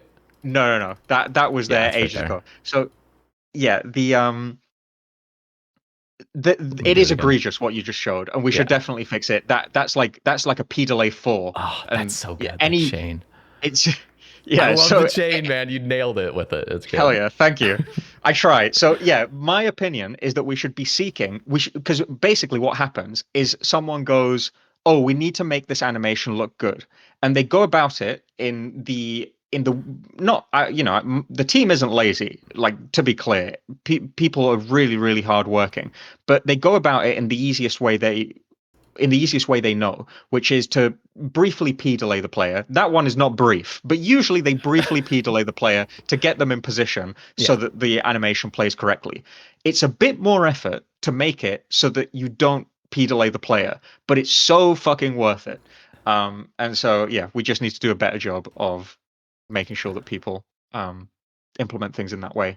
Yeah. Because yeah, that's the reason it feels so bad. Is not only are you getting delayed for fucking 4 ticks while you climb down the ladder, but all of your inputs get eaten by the P delay. So you're Yes. now like you have to like re-click to. It's an awful feeling. Yeah, it's not good, and I'm glad. Like there's you. I feel like you're pretty outspoken about it. Mod Husky's pretty outspoken about it too. He's been working on sailing Yeah. for 2.5 years, so he really just hasn't had Mhm. much other things to work on. But like all the shortcuts that were added were almost flawless. Like we added a bunch of shortcuts across the game, but there was just one issue, which was just right as you leave the shortcut or right as you're done completing it, there's always this 1 tick delay where nothing can be done, like a Yeah. full on tick where it's just there's nothing that can be interacted with. And I'm like, man, it was just so close to being perfect, but there's always that thing. So I just wonder, is that like a restriction that's kind of hard to bypass, or is it It's simply just yeah, the devs being like, nah, this will be good for making it seem like you visuals. crossed it? Yeah. I don't know.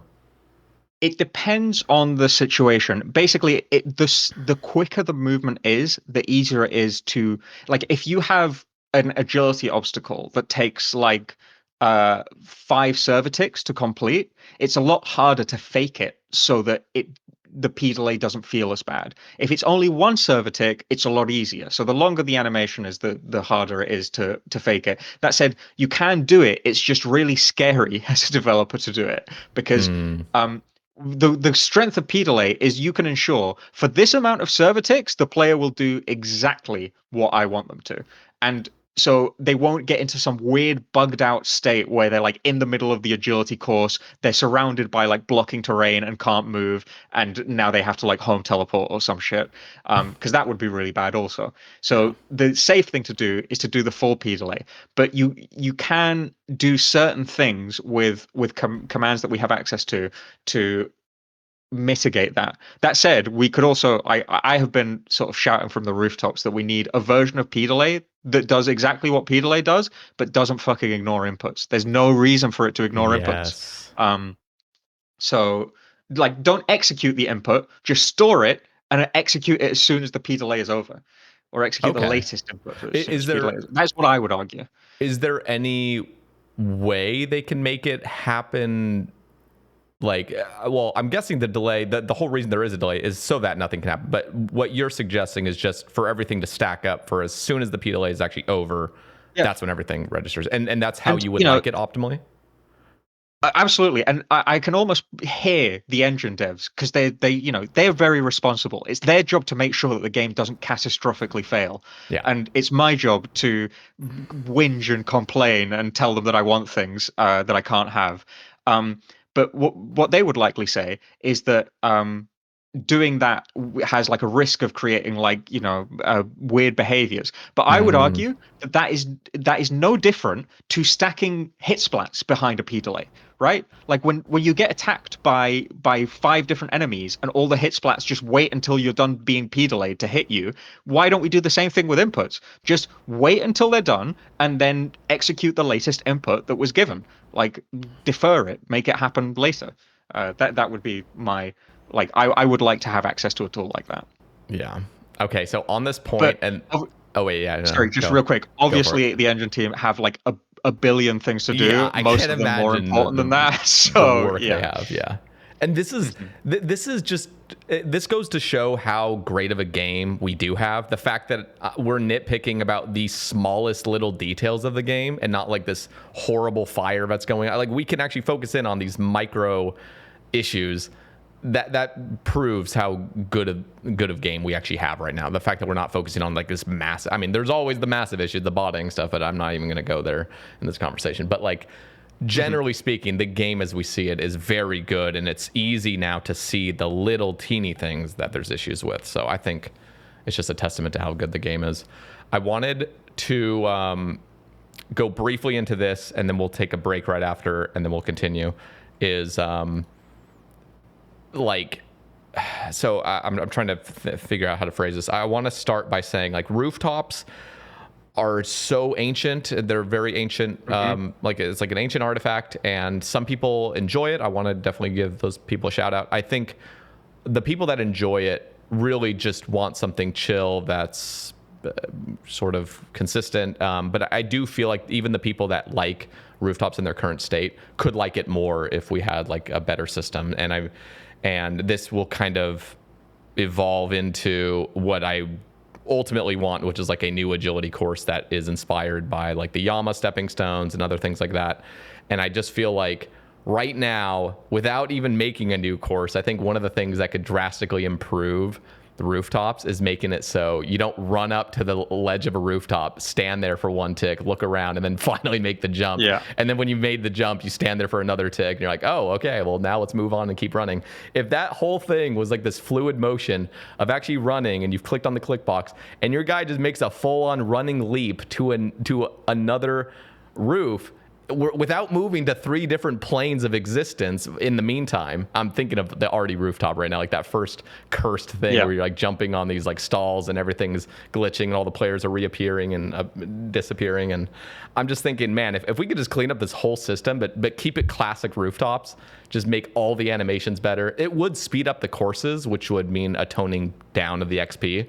And so obviously there would be a change made, which some players could be upset by, just the fact that technically, yes, you do need to click a little bit more per hour now to achieve the same rates. I just Yeah. think the flow of it, though, would just be so nice. And I can't lie, like there's some obstacles where you start walking and I just don't get it. I'm like, we're in an agility, Yeah. we're in a graceful outfit and we're walking now. Like, why are we walking? Just keep running. Like we're a graceful man, you know? So, but Yeah. then, yeah, anyway, I'll Sorry, let go you on. respond to that. And then I have the other thing I Sure. want to say, but Yeah, so I'm totally with you. To explain like why we wouldn't just immediately go and do that is like as you said, basically. So I told you earlier that we had that I used this tech to allow the animation to play at the same time as we're running, right? mhm. So I was able to do that because the animation. Have you had Mod Hend on the podcast? Have you spoken to him before? No. No. Okay, he's an awesome animator. He did all the new special attack animations for like the Elder Maul and the Void Waker and all that shit. Oh, hell Um, yeah. Okay. and I joked with him because I was so the animation I use for those boxes is something called it's called in the code base human pickup table. Human pickup table is the single most versatile animation in the game. Like it, you can use it for so much shit, and you can make it happen while the player is running, and it looks pretty good, all that stuff. And I joke with Hen that human pickup table is like the best animation that's ever been produced, and he laughs, but like to an extent, he like gets what I'm talking about, which is that it's it it's so flexible. You can use it anytime. You know what's not flexible? Fucking agility animations, man. Because if you try and make them happen at the same time as the player runs, they just don't behave. They don't look good. They feel bad. They look janky. So part of the Mm. reason we can't just like, oh yes, just make it happen while the player is running is that they were designed with the idea of P delay in mind, that the player would be stood still and then something very prescriptive would happen. Do I think that's right? No. I think agility is about being agile, and having to be prescribed your movement and not having the freedom to move however you want is criminal, to be Yeah. honest with you. I think, something like Hallowed Sepulchre is evidence of the fact that we can do better. Yeah. So yeah, I would like to see that happen. I think, if I'm honest with you, the likelihood of it happening is much higher with new stuff, because we can just justify it more easily if it's new. Yeah. But yeah, I would also like to see it done for old stuff if there is a chance. Yeah, and just on one point on it is I get secondhand embarrassment when I see a new player streaming Old School getting all excited and then they have to grind 50 agility or something. I Oh genuinely get man. secondhand embarrassment for watching that stream, because you see them crumbling, you see them just being like, what is this game? Like, this is awful. This is an awful experience, and that's like a kind of like a first impression of like members' skills is agility, and Yeah. it is agonizing. Like, it is 'Cause so it's so good slow. to train early on It as is well, like right? Like, you kind it's of the need to. first thing you want to train. So you get members, and then you go and train it, and it's like, wow, this is dog shit. Yeah, it's just like, man, if this whole thing was just cleaned up to be genuinely like enjoyable, like it's something where Yeah. you just, the animations just make it, because animations do so much. Like, Yeah. it's shocking how They much do. they Yeah. really do. Yeah. And So so I'm can thinking, I just yeah, go for it, please. yeah. So yeah, just to immediately address that, like, I'm totally on the same page as you. I think that early, basically, this is, I don't want, I want to prefix this by saying, don't read into it too much, because I think the conversation is long dead, and it's better that way, because it's totally fucking pointless. But back when the conversation around what is a mini game and what is a skill Mm, was happening, I spent a lot of time thinking about it, and I came to a different conclusion, which was that the question should be, what is a mini game versus what is an activity? Because a skill contains mini games and activities, whereas a mini game doesn't. The activity is a separate thing, is the thing that is separate from the mini game. So what I think an activity is a thing that you could imagine, like, almost infinite variations of. Whereas a mini game is something that maybe you could make like a mini game 2.0, but it's not like a thing that was created to be expanded infinitely. So an example of that is Winter Todd. Winter Todd is Winter Todd. Could you make Winter Todd 2? Yes, probably. But could you imagine a million different Winter Todds? Probably not. A mining rock is just a rock that's a different fucking color. So you could probably imagine millions of them. And that's the difference between the activity and the mini game. And so by that logic, I would say, for example, this is where the, like, sort of weird part of it comes in. I would argue that Sepulchre is not a mini game; it's an activity in the disguise of a mini game, because you can imagine hundreds of versions of Sepulchre, and they're all good, mm, and you can imagine them at lower levels, and you can imagine them at higher levels, and so I think what we need is to define, basically, like, gauntlets as a, not in the sense of like the corrupted gauntlet, but like gauntlets as, like, yeah, a series of traps that you need to avoid, as an agility activity, as the de facto agility activity, because it is fun. Like, the rooftops can be the AFK version, then we can work on making them a little bit more AFK. But the de facto activity is gauntlets, and that's what you do to train the skill. yes. Um, that's basically where my mind goes. The second thing I'll say is that, this is, no promises. Like, I don't even know how we'd make this work right now. But one of the things that I thought to myself when the core tech behind boats was being showed off is, like, I think you could make Frogger with this. You ever played Frogger? Yeah, yeah. My mom Yeah. loved that game. Yeah. Hell yeah. I loved it as a kid. And I actually think that we could now make something that looks like Frogger, where there's like little moving obstacles and you have to jump on top. Now, to be clear, I think it would be pretty fucking hard, and I don't exactly know how we'd go about it. So don't expect anything of the kind anytime soon. But I think it's possible to do now. So that's the sort of, like, when I think about what could we do to make agility, or make a fun agility experience, those are the two things that come to my mind. First, expand on the activity of gauntlets, and second, create a new activity that is basically Frogger. Bro, you gotta add Frogger into this game. You have to. Like, that I is know, I'm that. not committed, bro. You have no idea how, like, jank the idea currently is in my head. To make it work is going to be a fucking nightmare. And also, I'm working. Do you want me to do Frogger before I do raids? That's kind of like the trade-off here. So I honestly do Frogger. Frogger 1 and instead of Raid Sword. No, listen.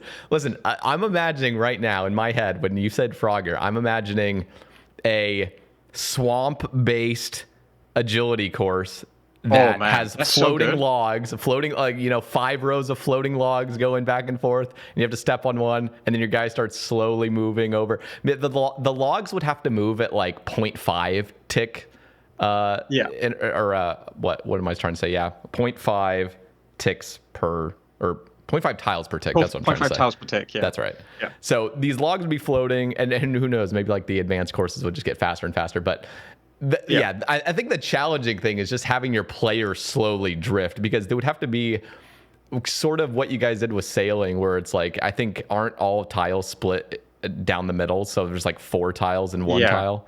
And I'm just thinking you'd have to have some sort of place where that works, or maybe your guy is just drifting 1 tile per tick, which would just look so fucking jank, as you're standing on a Yeah. log That's that's moving. Yeah, that actually sounds There's a very lot of stuff to complicated. figure out. Yeah, there's a lot of stuff to figure out. So I'm, please God, don't commit me to this. But yeah, there's. I should have said. I never should have said anything. No. If we don't get Frogger 1 before raids 4, we're gonna raise our pitchforks. Go to town You're or going to be riot. raising your Yeah, pitchforks, I'm yeah. afraid. But yeah, that's sort of like the setting of the swamp is because I hadn't even considered a setting. Right now, it was play like in my head, it was in like a black void with just moving things. I see. Yeah. But yes, swamp is like a great sort of idea for a first, um, uh, yeah, a first ta a first try at Yeah. a Frogger activity. And listen, like, even if so my idea with the sort of new like, this is kind of putting words into your mouth, but what I'd imagine is some new like kind of baseline agility course structure that is not rooftops. Rooftops could Yeah, be sort of like a different thing that's more AFK. But I would love to see, one of the things that I love about rooftops is that it is a click box type activity where you're just clicking the next click box, and Sepulcher is just free running. You're just running mhm. occasional click boxes here and there when you're moving to the next floor or looting a chest. And I would love a course that is very similar to a rooftop course, but it has specific tick intervals that you need to click on it. So I would imagine like a sort of ninja warrior course that's like has different Yeah, stations. The first one is very simple. It's just like a Yama stepping stone thing. You just one ticket, boom, boom, boom, boom, boom. They're all click boxes, beautiful, smooth animations. And then the next one could be like an alternating 1 tick, 2 tick. And if you mess up on the rhythm of it, you'll fall, like you'll slip. So it is pure yeah, skill. The next course, or the next little station, maybe even has like swinging little things where you have to wait like 3 ticks on some, and then the rest of it's just 1 tick jumping. I just feel like there's so much potential for a click box based yeah. rhythmic agility course that really does punish you for slipping up on a tick and very much rewards you for getting everything perfect. And I just think, oh man, like if we could have something like that at level like 20, just to get people's Yeah. into this sort of rhythmic thing, and then just like there's more advanced courses as it goes on like that. And it doesn't need to be Yeah. anything super challenging either. It can just be fun. I'm just like, man. Yeah, I think gauntlets can encapsulate that, right? Like you could imagine in the middle of Sepulchre a segment where you have to jump over a bunch of Yama style stepping stones. It's not Yep. hard to like, yeah, that feels like it fits. So yeah, doing that is fun. I'm also imagining like swinging axes that are between the platforms, and you have to time it when the axe is not swinging through, or else you get like hit by the axe and knocked off, and then you spawn back in the because that's what I was imagining when you were saying you have to time the jumps. Yes. So I can totally see the vision.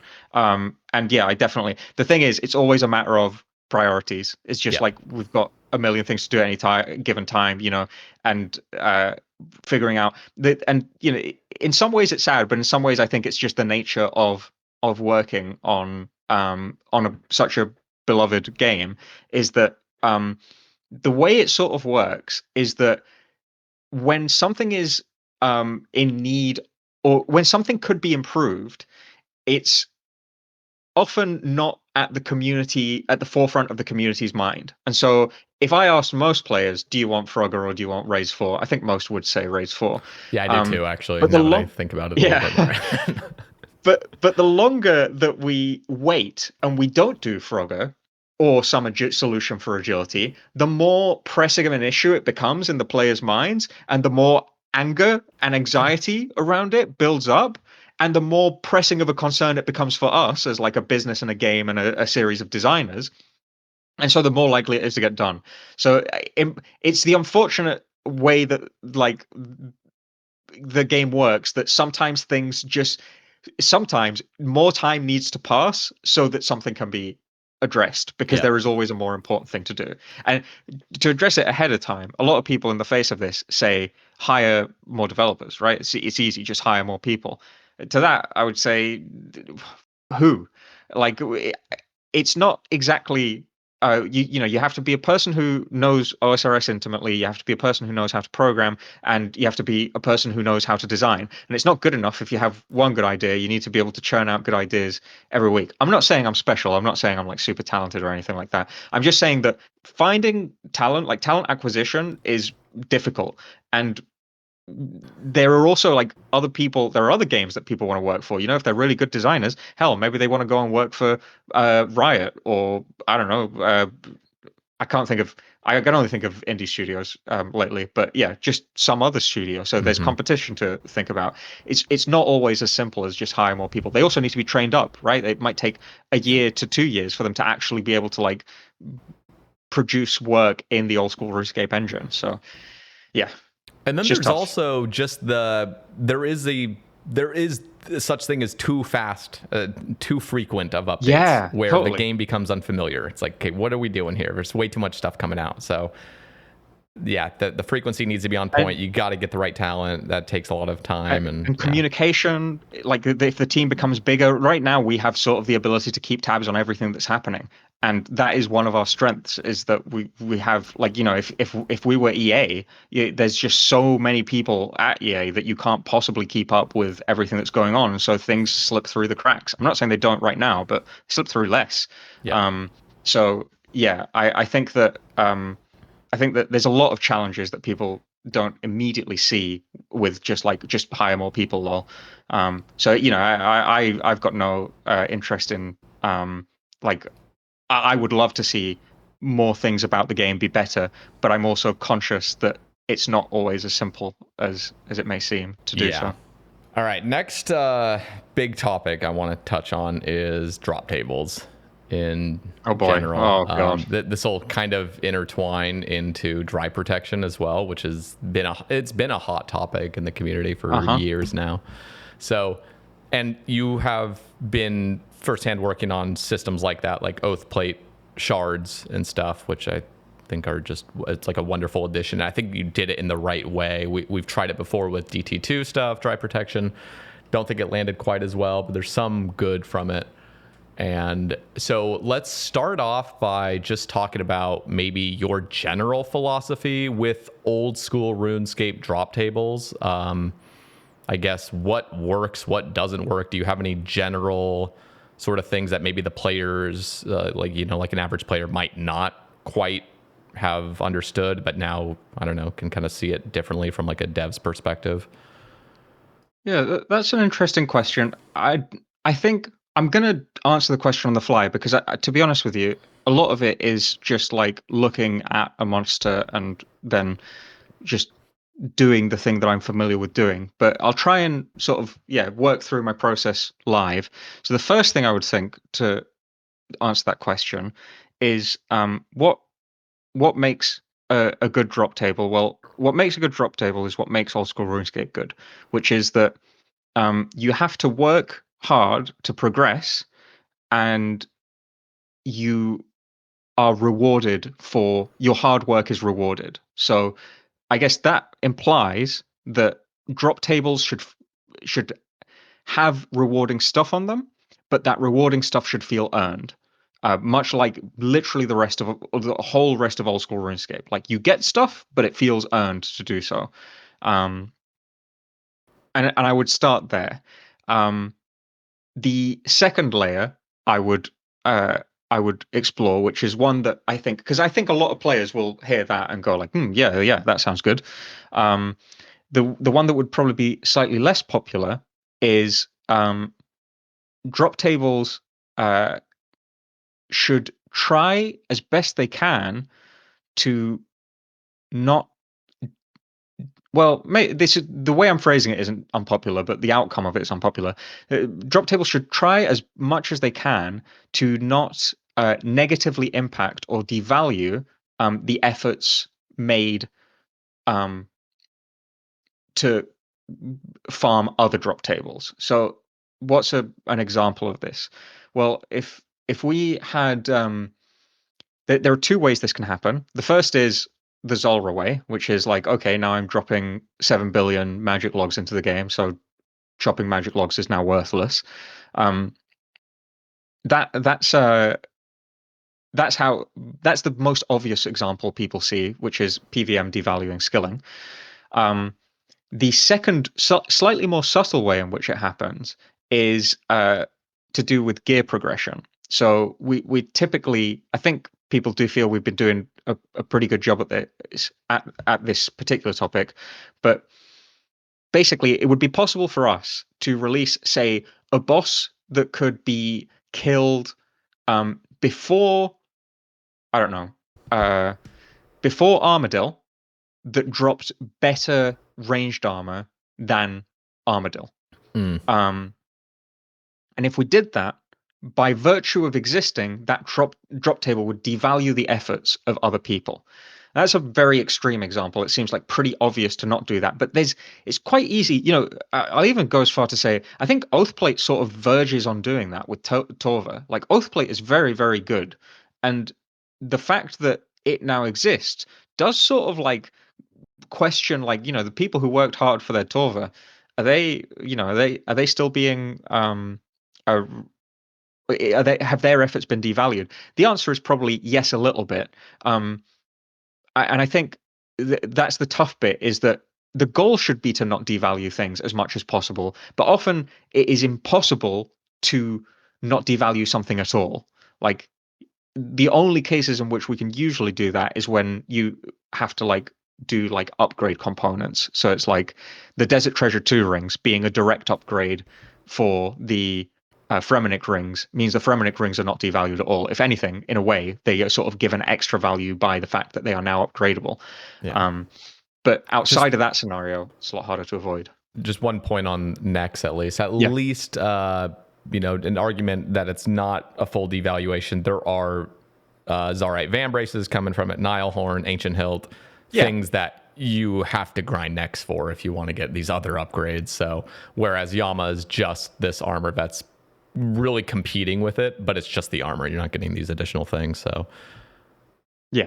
yeah. Just, Yeah, so there's a lot more to it, obviously, but yeah, hopefully that serves as a decent example yeah. of like those, I guess, are like the two foundational things: is be considerate of the rest of the game. I guess they sort of speak to the sort of, not quite pillars, but yeah, the like foundational old school RuneScape elements of old school RuneScape success, which is one, that um your time is rewarded, and part of that is that you aren't just given everything for free, you have to work for it. And secondly, that we respect old school RuneScape's history. So we make sure that we're not like actively or too actively devaluing things too much that were done in the Mm-hmm. past. And I think in general, the worst victim of this is skilling. Like, it's just been horrible. Now, I will say also, this might be a slightly controversial take, but like I said this on the podcast, like Zulrah killing flax picking, that was a good thing, because I mean, picking flax is terrible. But there is this is actually something that theory wise said to me, the clever guy, he said to me, that's true, but it has a cost in opportunity cost for what if one day we would have made a fun flax picking activity, right? That was Yep. actually a good way to get flax and was fun to play. We will probably never do that by virtue of the fact that flax is like devalued to hell. Yeah. Um, and that's a good point. I mean, I will here's say, I just think Well, Sorry, go I on. was just going to interrupt and just say one more point. Like now we have flax seeds that we can plant that came out with sailing, Yeah, and they're just like yeah, nobody's touching these. Like it's just yeah. no They're Iron trash. Man's ever growing these. Like it's just that. So that was like a future opportunity where it's It like that happened. this could have Yeah. come out from farming. Yeah. So yeah, there is um there's a an opportunity cost associated with it. I do think that like the odds of us actually having put significant effort into making a fun way of gathering flax are very, very low. But nonetheless, you can transport that onto a different thing and see why, like, okay, well, what about wood cutting? You know, everything in wood cutting is like heavily devalued. If we make like a really fun wood cutting method, arguably, I know people have like mixed feelings about forestry, but I do think forestry is actually like really cool. At a foundational level, it just like had a few moments where it tried to do a bit too much at once and Mm, players got overwhelmed. Um, and yeah, if it has suffered as a direct result of the devaluation of logs. And you can see how that argument could apply to a lot of things, which is why often nowadays we don't use old resources. We try to release new resources because they are disentangled from the like enormous mistakes of the past. mm, Um, so yeah, so those are the I guess those are the first two things, and they are like the foundation stones. And then the next layer of that is like, well, drop tables are what are your reward not only on a macro perspective for your account, but on a micro perspective. Every time you get a kill, you get a drop. Um, and that means that they serve to reward your immediate effort as well as your long-term effort. And that bit is a lot more complicated because it's often completely at odds with the second foundation stone of don't devalue other shit. How do you make a drop table that's satisfying, that has uh, that feels rewarding for every kill or near that amount, and that doesn't devalue other stuff? That's the ultimate question, and one that unfortunately, even if we did find the answer again, it's one of those that's a moving target. What makes a fun drop table? Well, some people would have said, oh, God Wars drop tables are perfect. They drop you some alkaballs, and then but most of the money is in the big ticket drops, and I would find myself mostly agreeing with that. But actually, in my head, the real reason behind the God Wars drop tables being so satisfying is that killing God Wars bosses takes a really long time because they have long respawn timers. But you're not just sat there waiting for them, you're killing the minions. There's like a lot about God Wars that's actually like deceptively cleverly designed. So they've got this really long respawn time, but it's not super boring because you still kill the minions, and you're not mad about having to kill the minions because there's a chance they'll drop a God Sword shard, and you maybe don't care about that if you're a main anymore because they're not worth much, but you might care about it if you're an Iron. And then by the time you're done killing them, you have a little bit of breathing room to get your bearings, and then the boss spawns again. Um, and it takes because you're getting so few kills, it's much easier to drop high value drops um, from those bosses without disproportionately affecting the things that they uh, that they're dropping for. So like alcohols causing inflation and other things, other resources like devaluing skilling. mm-hmm. I think this is something worth us thinking about. Like, should boss fights aim to be slightly longer so that we can afford to give satisfying rewards at the end without disproportionately affecting things? I'm not going to speak for the rest of the team here, so this is just big disclaimer. This is not Jagex's position. This is my personal gut feel. Is that I think the answer to that is yes. I think generally bosses that take longer to kill, um, people seem to have fewer issues with their drop tables, and I don't think that's a coincidence. Um, the and yeah, the other thing we can do is introduce new resources that don't affect the rest of the game, or the other drop tables and other activities, and instead empower them. So, like an example of where we tried to do that is diabolic worms, where they are a valuable drop if you're PVMing, but they don't devalue anglerfish by virtue of dropping a bunch of anglerfish. In fact, they empower people fishing anglefish to fish them faster. In terms of economic equilibriums, it probably doesn't change the GP per hour much, but it does change the rate at which you gain XP a little bit because it has, it knocks the XP down a bit, but it changes the rate at which you get in XP, and it changes the satisfaction of the activity. Like, my God, fucking anglerfish are so slow to fish, and it just feels better to be able to fish them quicker. Oh yeah. So those are like the tools that we have at our disposal for everything but uniques. The other thing is, like, obviously the uniques themselves. The the uniques are the big ticket drops that actually are the payoff long term, and in there we have to generally it's nice if you get like a big drop occasionally, and within uniques I'll include also stuff like dragon arrowheads and stuff like that, like the common drops that are still really fucking good. That yeah, you want players to see those occasionally, because otherwise it's like, every single shit drop adds up, and if it reaches a certain tipping point, it leads to frustration. So yeah, that's sort of the like balance, but you also can't have too many uniques because then you're like occupying too much reward space. And we're currently, my feeling is that, like, or the general feeling is that we're introducing a lot more solutions than we are problems, and that's not been a problem so far, but eventually that will catch up to us, right? Hmm. Like, one day, maybe 10 years in the future, we're like, shit, we've solved every problem there is to solve. And it doesn't help that we keep solving quality, like, things, and calling it quality of life. I always say to, like, I don't think it should always be this way, but I often say to the team internally when they're pitching, like, oh, the players are asking for this, we should just do it because, yeah, it would make things better. Say, is it reasonable to put it behind an upgrade? Is it reasonable to say it's a diary, or it's like a future reward for a mini quest or something like that? Because if the answer is yes, that's how we should do it. Power should feel earned, and even if it is quality of life, arguably the construction cape is quality of life. Does that mean we should give everybody a free teleport to their home whenever they want it? Like, no, is my opinion. Yeah.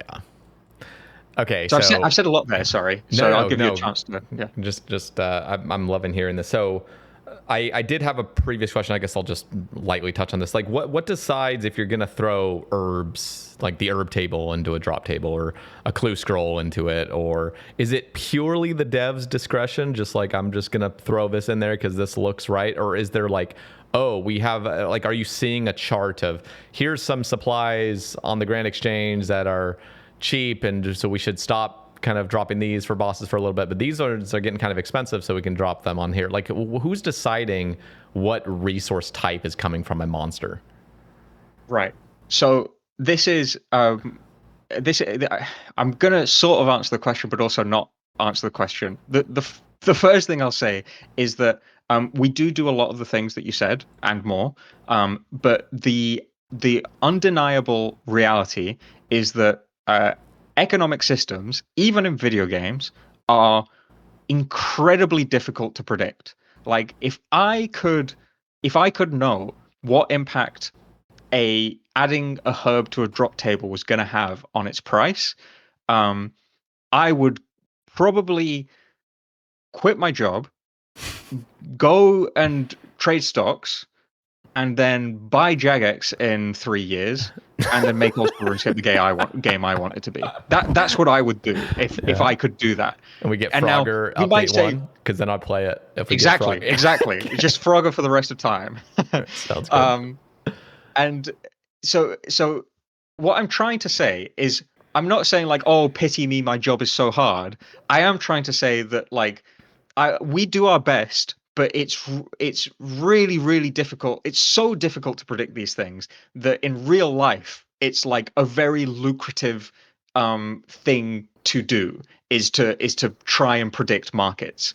But to answer your question more explicitly, um, it's we do try and track resources that are taking a bit of a beating and like give them some breathing room. So if we're looking at tour stalls and we're going like, holy shit, tour stalls in the are a dumpster fire right now, we try and um pull back on how many drop tables we're adding tour stalls to. um and we it's not like it is ultimately every dev's discretion, and you might think like that's a really bad thing, it should be extremely thoroughly reviewed or whatever, but the truth is that I think it is part of the strengths of Old School RuneScape, that it's sort of a gallery of a bunch of different designers. Like, everybody has a lot of control over their Hmm. individual projects, and it's what allows special things to happen. It's what allows cool projects to come to fruition. So there's a push and pull there of figuring out the right level of independence to give to each designer, and the right level of control that the studio should, or the larger team should have. But we do review drop tables. We're not always as thorough as we maybe could be. The work gets busy, um, Yeah. but we try our best. And yes, we try and review, like, okay, what is this dropping? What other things drop this thing? How are they going to be affected by the series of drops that's happening? How is it going to affect skilling? To answer your question about herbs, specifically, herbs, I think, are like something that should be on pretty much every drop table. Not all drop tables, but they are like herb lore and herbs were designed to be a reward from PVM. They're actually, I'm so fucking glad whoever before 2007 made this fucking system, because it has saved our asses over and over. Because I think if we tried to do potions today, people would hate it. People hate consumables. They hate having to upkeep their buffs. Maybe understandably so. But the fact is that they exist in the game. And when Herblore released, the only way to get herbs was PVM. Yeah. So it was a really engaging gameplay loop of um, PVM is sort of a gathering skill for herbs. And then you use the herbs to train Herblore so that you can make potions to make your PVM better. Brilliant. Chef's kiss. Um, and we later introduced farming. I would make the argument that it was a little bit cheeky what they did, because rather than coming up with new reward space, what they did is they said, like, oh, Herblore looks good, we'll take some of that, which is fine. It's ultimately like, it gives people different ways of getting resources, and I do think variety is important. Yeah. Um, but yeah, they're a very powerful tool, and arguably seeds do the same thing. You can just swap out a herb for a seed on a drop table, and it's basically doing the same thing. So Hmm. those are our two major tools for like um intended things from PVM, rather than resources from skilling that are devaluing the skills themselves.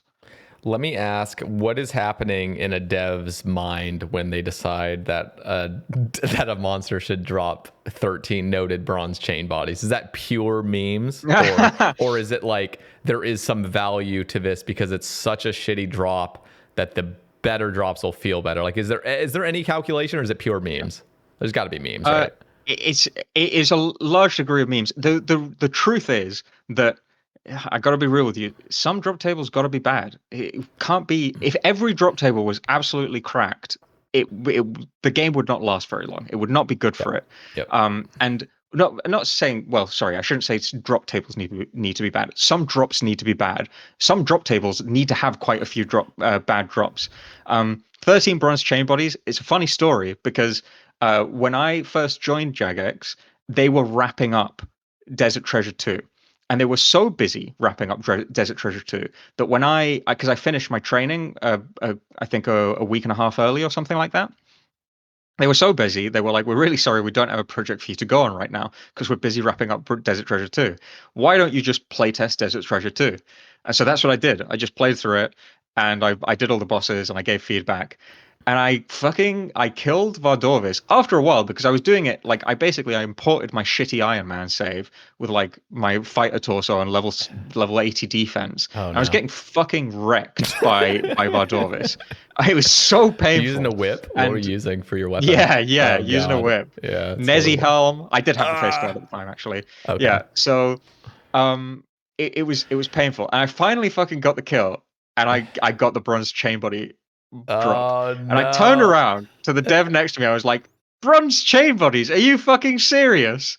So I just want to say I totally empathize with the feeling, but having been in the driver's seat and having had to make tough choices for the long-term health of the game now, I do think it's our responsibility as devs to come up with creative solutions to make drop tables as good as they can possibly feel while hurting the game as little as they can. So I'm Mm. not saying, I don't want to like give a cop out like answer here and say like, oh well, it has to be this way. That's absolutely not true. We can always do better, and I think hopefully we proved that we're trying to.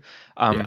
But the truth is that sometimes having a bad drop on a drop table is just a useful tool to make use of to not fuck everything else up. And Yeah. so sometimes you do it. And if you're putting a bad drop on the drop table, you know what? You might as well have some fucking fun with it. Yeah. So whatever. But 30 but bronze chain bodies. but here's the annoying thing is like they're Mhm. noted. So like it would have been so much cuter to get like a bronze med helm unnoted, just wear it for the Right. memes. But like it's like it's almost galaxy brain memes. It's just like this is so bad, but you made it worse by noting it, and there's just already no point of picking it up, but it just is like a piece of paper instead of an actual object. It's just like Yeah. it's like a meme upon a meme, and it's just like, damn, this is just a bad feeling. Dude, But that's actually, yeah. I think that's a really fun point because it ties into something else about drop tables that I've been sort of pushing for a little bit. It is about, because I care about narrative and I like to feel immersed. Like for me, often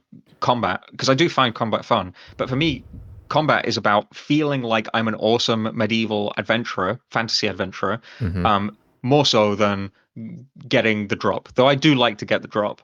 Um, and so noted items are a tool we've been using for a very long time to give reasonable amounts of things that can be carried around. The backpack having 28 slots is a really fucking awesome like design constraint. It causes us to do like really interesting things at times, but noted items in my opinion have been being used as a like kind of a shitty workaround. And so I would suggest, and unfortunately it's not always this simple because it's a lot more work to do it this way, but I do think it's often worth it. I would suggest that do you know the like demonic tallow barrel we have Yeah. in Yama? Yep. Yep. So for me, that's the better way to do things. Is don't drop a noted thing, drop a thematic way the thing is contained that you can put in your backpack and then Yes. unload. So wouldn't it have been fucking funny if the drop was a pile of chain bodies and you could pick it up and then every time you clicked it, it unloaded one bronze chain body into your inventory? Yep. I think that Yep. would have been an even bigger meme and also it would have felt well integrated. I just think, yeah, something. It's just make it charming, and then just like Mhm. I just feel like the noted part was just Yeah, yeah. unnecessary, and it was like a I get galaxy. that. It was either galaxy brain or just no thought put into it whatsoever. But regardless, I do agree with you on the point that drop tables need to be obviously shitty sometimes, and I think this is my own sort of philosophy, and it. Who knows? This is just me with no data to back it up, but I imagine a really good drop table where there's something that's coming out that really isn't dropping anything good. Maybe it could have a shittier drop table. Then have it specialize with one resource that's going to be better at getting that resource than like any other boss. Yeah, So like, totally. I think of like the deranged archaeologist out on Fossil Island, Mhm. and he gives like 60 dragon arrows randomly, and it's like, whoa, okay, this came out of nowhere. Like this feels amazing. It's kind of a rare drop, but if he had like really kind of like leaned into the specialization of like, hey, if you really want to get the most amount of dragon arrows from any sort of PVM source, the deranged archaeologist is the way to do it. But every other drop is kind of crap. And then there's no real unique Right. going on. I feel like those are the ways to sort of like specialize. So there's always the silver lining. It's not just all Yeah. garbage and there's nothing amazing about it. No, I totally see what you're going for, and I think that is a cool way of doing it because in a way that you're sort of like that's another important thing is like maybe I should add this to my list of design principles for drop tables is a drop table should have a purpose. Now, usually that purpose is it has a unique on it, right? And you Yeah. want the unique. But you can imagine a drop table that doesn't have a unique that still has a purpose. Like, for example, well, this is a boss that you kill with mage, but it gives you a bunch of arrow supplies. Like that could actually be a legitimately cool angle for a boss drop table or a slayer monster drop table. In fact, we do that a lot more with regular monsters where we ask ourselves the question like, okay, what is this drop table good for? And I think an answer could be, well, it's not got any uniques because we don't want to bloat the game unnecessarily, but maybe killing this enemy could be like a half decent way to gain specifically uh irrit leaves. You get irrit leaves out the arse everywhere, but it's just an example. Yeah. I think that's a cool angle, and yeah, I could Yeah, the totally see us little using it. specialties like that, because there are just some bosses where it's like I love killing this boss because it just has that little chance of giving something I actually value, and I want to kind of see it stack up. Yeah. And okay, so let me also talk to you about, in regards to drop tables, hours. Like how many hours is healthy? If you've ever really thought long term about like what is actually appropriate when it comes to an MMO as big as Old School RuneScape. What is like the outer range of how many hours a super rare item should take to get? And I mean, I sort of classify these differently. Like there's third age, there's pets and stuff. These are all like in a separate category that really Hmm. can just be astronomically rare. And there's arguments for why I think that can be the case. But for gear upgrades and like upgrading your arsenal and whatever else, like I feel like that should always be in this tighter sort of hour range. And I wonder, do you think about that? Like how many hours is appropriate? And have you seen data on what is backing from like the player's standpoint of what's appropriate? Yeah, so I think this is another really interesting question. Unfortunately, the answer in terms of like how I've interacted with it is very much the answer that I gave to like how we predict economic impacts and how we design drop tables. Like we try our best, but a lot of the time it is finger in the air because you don't always know. Like, could I have predicted Robo Spear? Legitimately, could I? Is that like something that should have been expected from me? You should Um, have. You should have been able to. If you can come out with so Frogger as an idea, you can. Yeah, no, I'm kidding. But yeah. Yeah, no, but you get what I mean. It's like we always design we do our best to design things reasonably, but it's sometimes hard to sometimes we want to give ourselves some leeway. Yeah. But I do totally think that the game, one of the core principles is that Old School RuneScape is a game that actually like uh respects your fucking time. Like it's I don't want to rag on World of Warcraft too much because I think it's a neat game and it fulfills a a different purpose to Old School RuneScape. I don't personally like it more than Old School RuneScape. I think Old School RuneScape is the shit. But an example is with every expansion, like making everything you just did useless. It's like it doesn't really feel that respectful of my time. Whereas Old School RuneScape, it feels like everything I do or everything we add to the game tries to respect the time that you've already put into it. Um, so with that being true, with us respecting your time being a goal, then reasonably we can't like ask for too much of your time in exchange for like a pitiful um reward. Um, in terms of like exact numbers, I can't say that I've obviously I've done some I've done calculations in the past for like how long it'll take you to get a thing. I think I remember doing it like because I had on Perilous Moons, I was in quite a unique scenario where I was a junior, so I was being given quite a lot of time, but I also was like working quite fast, so I had um, a lot of like more time. It felt like, um, and so I did quite sort of specific calculations for that. Particularly around the mid game. If you're like an end game gear with a scythe, like all of them break down. But Yeah. I didn't expect many people to be taking scythe there.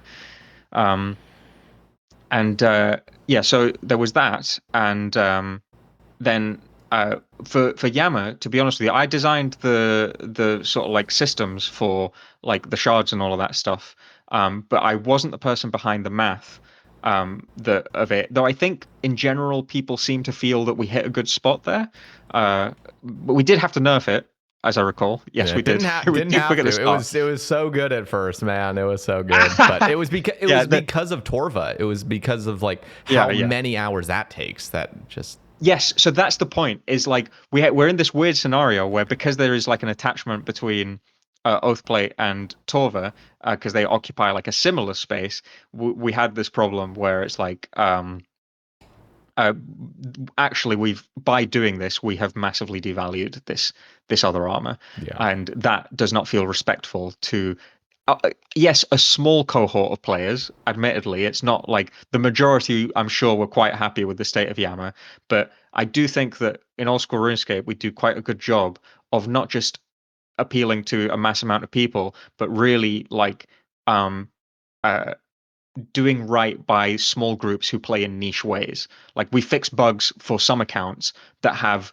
like there's only 2 or 3 people playing this kind of fucking account. It's like, oh, Hmm. I have specifically this combat level and I have specifically this level skills, and it's designed this way so that I can maximize the rate at which I get this specific pet for Slayer because I'm trying to get like 256 Dusk and Dawn pets or some shit like that. And it's like, okay, well, hey, that's there's like one of you, but I guess we should fix the bug. So we fix the bug.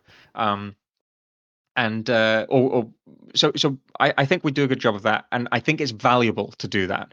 So if we have a small group of people saying like, hey, I feel like this has massively devalued all of the effort I put into this, I do think it's worth listening to them. Yeah. You can argue back and forth about whether the nerf was appropriate. I'm not here to prescribe it. The funny thing is, I think a lot of people imagine, like, I don't know other designers, but a lot of people imagine me as a designer. It's like sort of sat on my golden throne, looking down at their pleas and going like, no, I don't think you're right, or like making sort of defining the nature of truth in old school RuneScape. Yeah. The reality is, I'm quite happy to admit that I don't know what is the absolute truth Mm. of old school RuneScape and what is always the best answer.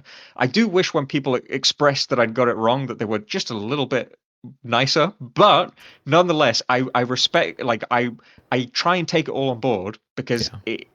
it's my belief that these things are impossible to know. And again, we're aiming for a very, very small target that's very, very far away, and the target is constantly moving. Like what you asked about, what are the appropriate number of hours? To be honest with you, I think that's also a moving target. I think when we introduce new content into the game, the target moves. For example, Torva moved the target because it takes so long. Now every other target is moved along with it. If we released, I think releasing Oathplate has also moved the target because it's moved it in the other direction. Probably when there were fewer players playing the game, the target was in a different place because more of them were more hardcore. And now that we're appealing to more people, and I'm not saying this is a bad thing. Like I think I fucking love Old School RuneScape, and I want everyone to play it pretty much.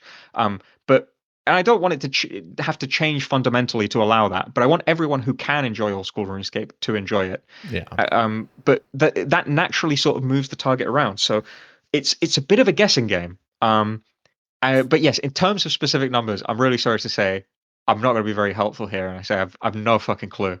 I think Yeah. people seem to be okay, at least with where Oathplate is at. Maybe that's a good sign. But not every single piece of equipment that we give is Oathplate. Like, what if we introduce something stronger? What if we introduce something weaker? How much less time should it take? How much more time should it take? Should it take more time? There's infinite questions you could ask about this. Yeah. And I'm more than happy to admit that I don't have the answers, but I'm really keen to work with the community on figuring out how to get as close as possible to the truth. Okay, so one thing we were talking about way earlier on in the podcast was Moons of Peril, and I failed to Huh. touch back on that. So now we'll do that. And I guess I'll start off by just saying, how did you, were you working on the drop tables on Moons, I imagine? Yeah. I feel like I was thrown quite into the thick of it because it's like, to be honest, some of it was my own fault, but yeah, it was my first project. I wasn't like given a like, I had people to reach out to. For example, I was able to reach out to Arcane and like ask for advice. And I know that Arcane like early on developed a bit of a reputation with his drop tables. He's a really fucking smart guy, okay, and he helped the shit out of me. And you have as much him to thank for me having the idea of Oathplate shards as you have me to thank for it. I gotta go bat for my boy. But yeah, so he also did the Araxel drop table, which everybody fucking loves. So Yep. it's again, it's a difficult thing, and sometimes we get it wrong. But yeah, so I could reach out to him, but I largely had no fucking idea what I was doing. Like I just joined the company, and to be clear, they gave me an awesome opportunity, and I will be forever grateful. They were like, "Okay, you're making a dungeon and you're making a quest," and actually, they said to me, you need to make one demi boss for the dungeon, kind of like Forthos dungeon with Seracnis. Hmm. And I said, yes, but you want it to be Barrows, right? Right? And they were like, yeah. It's like, okay. I've designed 3 bosses. I would like to make them. And then they seemed skeptical because they were like, this guy's a junior and that's a lot of work. Is it going to get done in time? Is it my fault that Varlamore got delayed? I don't know. Maybe not. But Nah, surely not. basic, yeah, basically, I was like, I think it needs 3 bosses. And for that reason, I think because to sort of capture the Barrows feeling, um, And because it has three bosses, much like Barrows, I think it needs three armor sets. And much like Barrows, I think they should have set effects. And unlike like Barrows, I think that they should have cool set effects, modern set effects. Um, so yeah, I basically designed these sets in a vacuum. I to this day I hold that I got unrealistically lucky as well with the community because I my rewards got polled right after the forestry dumpster fire. And I genuinely think You because could see that as if almost you being like a bad position to be in, but it ended up being good for you because it was just yes the because contrast of it was just so different. well if you think about it, look at the Perilous Moons set effects. I mean, my fucking god! At that point in time, people were obsessed with like the sanctity and simplicity of the game. Yeah. The effects are pretty fucking wacky. They're a little bit weird. Um, and I think that on a worse day, they would have been lambasted and everybody would have complained that this is overcomplicated and Jagex can't design simple things anymore. They've lost their touch. But I think everyone was so fucking sick of complaining about forestry. You know, if you open up Reddit for the 20th day in a row and there's another fucking post complaining and you're like, okay, I'm done. I don't care. And I legitimately think it helped them just like go by unnoticed, uh, and not kick up a fuss. And so yeah, but anyway, I designed these three sets, and then yeah, at some point I realized like, okay, shit, there's a drop table. I need to design a drop table. Okay, what should I put on it? And I was like, I'll do this. Oh, Colosseum's doing fire orbs. That seems like a cool idea because here's in a similar way to how I think flax being devalued, picking flax being devalued was like a good thing. I also think us devaluing charging orbs is probably also a good thing because I think charging orbs is a miserable fucking activity. So it's like, okay, Colosseum's doing fire. I'll do water. Um, put some soft clay on there because it's thematic because we're underground and shit, and put some herbs on there because it's thematic because it's mossy. Um, and then we have this big spreadsheet that sort of like pulls data from the GE, and I fiddled around with some numbers to make it like look kind of, I got some pointers from Arcane. He was like, oh well, you should make sure that every now and then people are getting a drop they're excited about, but you also need to not pump shitloads of shit into the game. And I think my drop table was quite generous. I think a future version of me, evidently by what I did for Tormented Demons, would have been a bit stingier. But yeah, so I did all of that and I was like, oh, okay, I need to do the uniques now. Fuck, okay, I need to figure out like how often they drop and what the drop system is.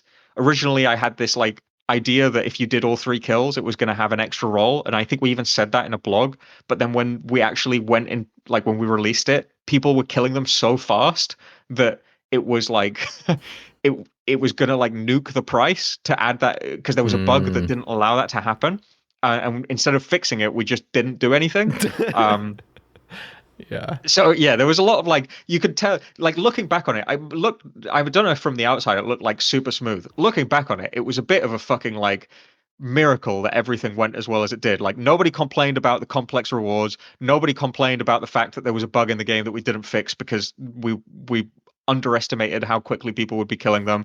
Obviously, my estimates of how quickly would people would kill them were slightly bad because I didn't know what I was doing. I was learning on the fly. So yeah, that was my answer is basically what I just said is I didn't really know what I was doing. I was learning on the fly. I like to think I did an okay job considering the circumstances, and I've gotten better since. But that was my experience designing them.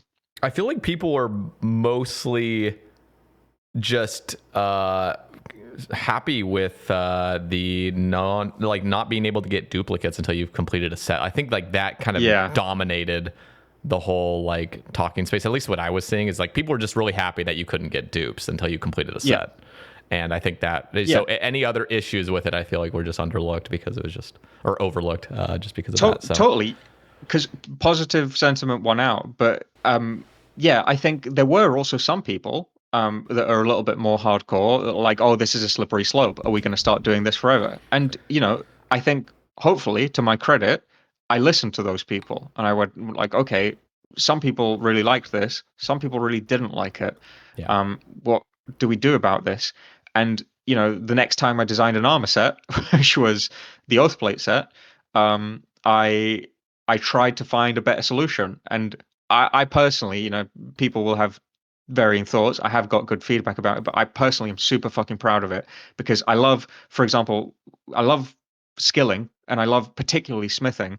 I'm super passionate about it, and so in that update, I got to not only create this unique system that evens out the GP per hour of for mains, has like a dry protection that's like integrated and feels thematic, but also gives value to smithing. I think to this day you can make like around, it's not super liquid, so I wouldn't recommend anyone goes and like buys 500 uh shards worth of oath plate sets and makes them in bulk. But I think you can make like decent money, like 2 to 3 mil an hour, just smithing oath plate out of shards and infernal shell and stuff. Um, But 2 to 3 mil an yeah. hour. But how much liquid capital do you need to? No, exactly. Yeah, Like it's yeah, it's not a liquid method yeah, whatsoever. yeah, yeah. But I am proud of the fact that it's a smithing method that is like not dog shit. Most of the time you're Yeah. losing money smithing. Um, so yeah, I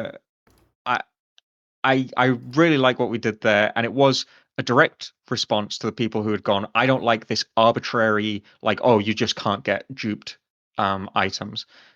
I think that's a fair position to take. It did feel like gimmicky. In my head, it was because all of this loot is being given to you by Ayat Lali, the weird creature that's in the room. Hmm. Um, and so she's like a little forgiving. That was literally just my headcanon. But I understand that that wasn't communicated very well, and even if it had been, it might have felt like a bit of a cop out. So who knows? And then, what were the discussions behind closed doors regarding a pet? Was it simply to keep these prices at a mid-level price point where you could actually make some profit as a mid-game account? Like, what was the decision behind no pet?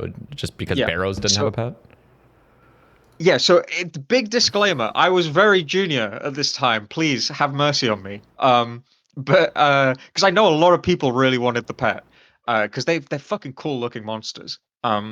So the answer to that is um Uh, yes, yes to all of them. So first of all, I was like, oh well, I'm a big brain designer, and I know that if we add a pet, some people will come and do it that otherwise wouldn't. What I didn't realize is that I was basically giving a giant middle finger to those people and going, "Fuck you, you can't enjoy my content." Which is like, in retrospect, it was like, oh, okay, maybe I shouldn't have done that. And the other thing was directly inspired by Barrows. I was like, Barrows doesn't have a pet. It might be part of the reason that things have started, like, the prices aren't great nowadays, but they stayed relevant for a really fucking long time. Yeah. And it has that staying power thanks to it. I wonder whether there's like something here that we should try and replicate. And being that this is directly inspired by Barrows, because there were a lot of people internally that were like, no, no, no, you should do the pet. And I was like, oh, no, but you told me to imitate Barrows. And because I don't think I mentioned this either, but like I was very bullheaded for a junior, and like the Jaguar thing. I'm glad I pushed back on this, but the Jaguar attack, Hmm. so many people told me that it was too hard for mid game players. They were like, you need to be more lenient with this, but they didn't understand that if I was more lenient, you wouldn't get that sweet choreography of everyone moving in sync. Yeah. Yeah. Um, and it wouldn't teach you to like tap into a rhythm rather than they were like, oh, you should telegraph that the Jaguars are going to attack. And I was like, no, because OSRS is a rhythm game sometimes. Anyway, they put, to their credit, they put faith in me. They put trust in me because I seem to really care about it. And it paid off, and I'm glad. But the same is true for the pet. They put faith in me, they put trust in me, and maybe in that instance, they gave me a bit of freedom and I misused it. I think in a better world, I would have come up later, much later. Arcane innovated the pet, sacrifice Hmm. mechanism, which I think was a much more elegant solution than the one I came up with. I do still think it can be improved.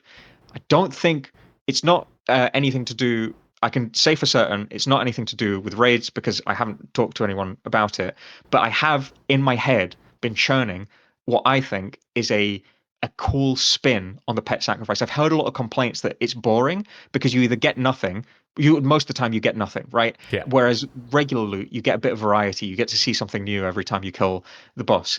And I've been cooking in my head a system Okay. that I think is going to have the best of both worlds, if not be even better than regular loot. I'm setting the bar high here, Okay, but that's interesting. I'm Yeah, because hoping.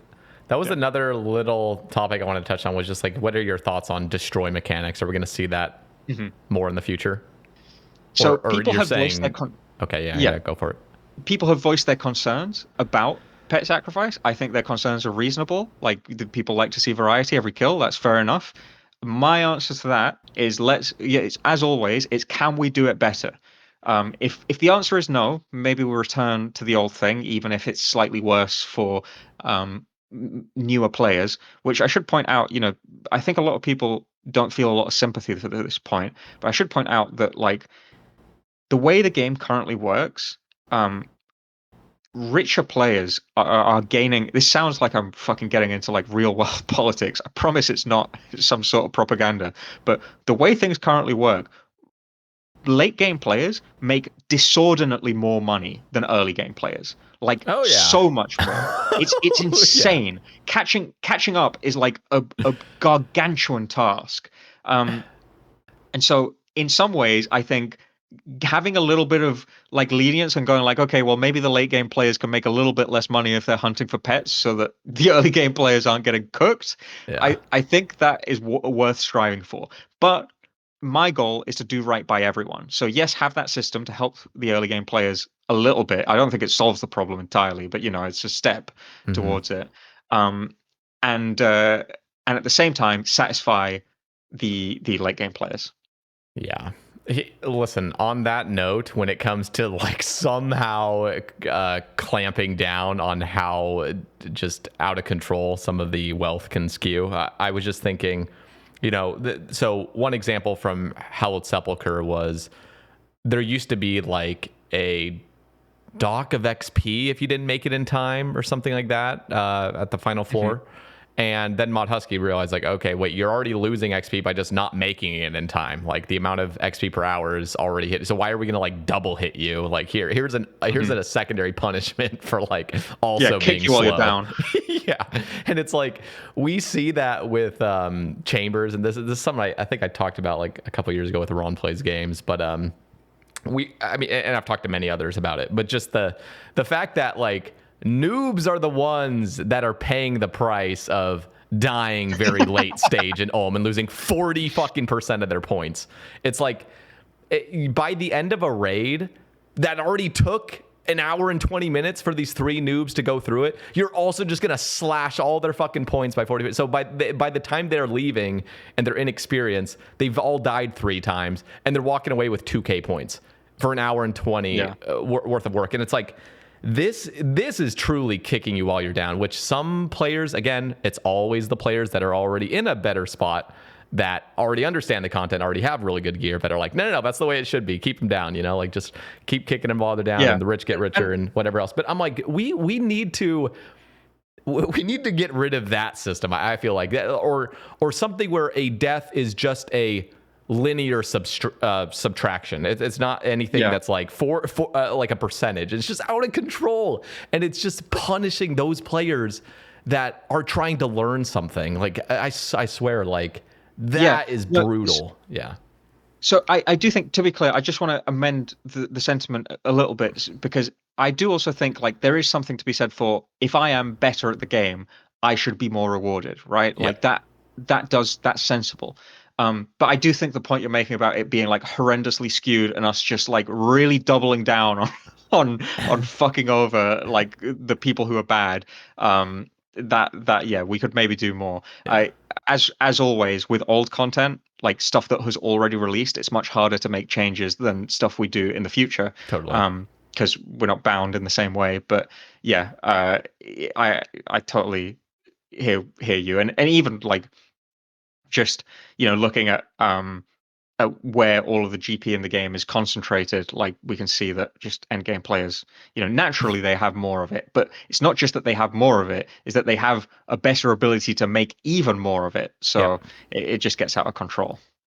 Yeah, which is ultimately, I think, fine in this universe, just because this universe is very fair. It's a video game. Yeah, Yeah. and it is a very fair, like, honestly, like, if this is just great, like, things are just replenishing all the time, and everybody really gets a Yeah. fair chance at stuff if you just put in the time. So I think ultimately it's not as evil as obviously real life. Real life just gets horrible No, because of course. because the high end players in real life are the ones that are designing the game now.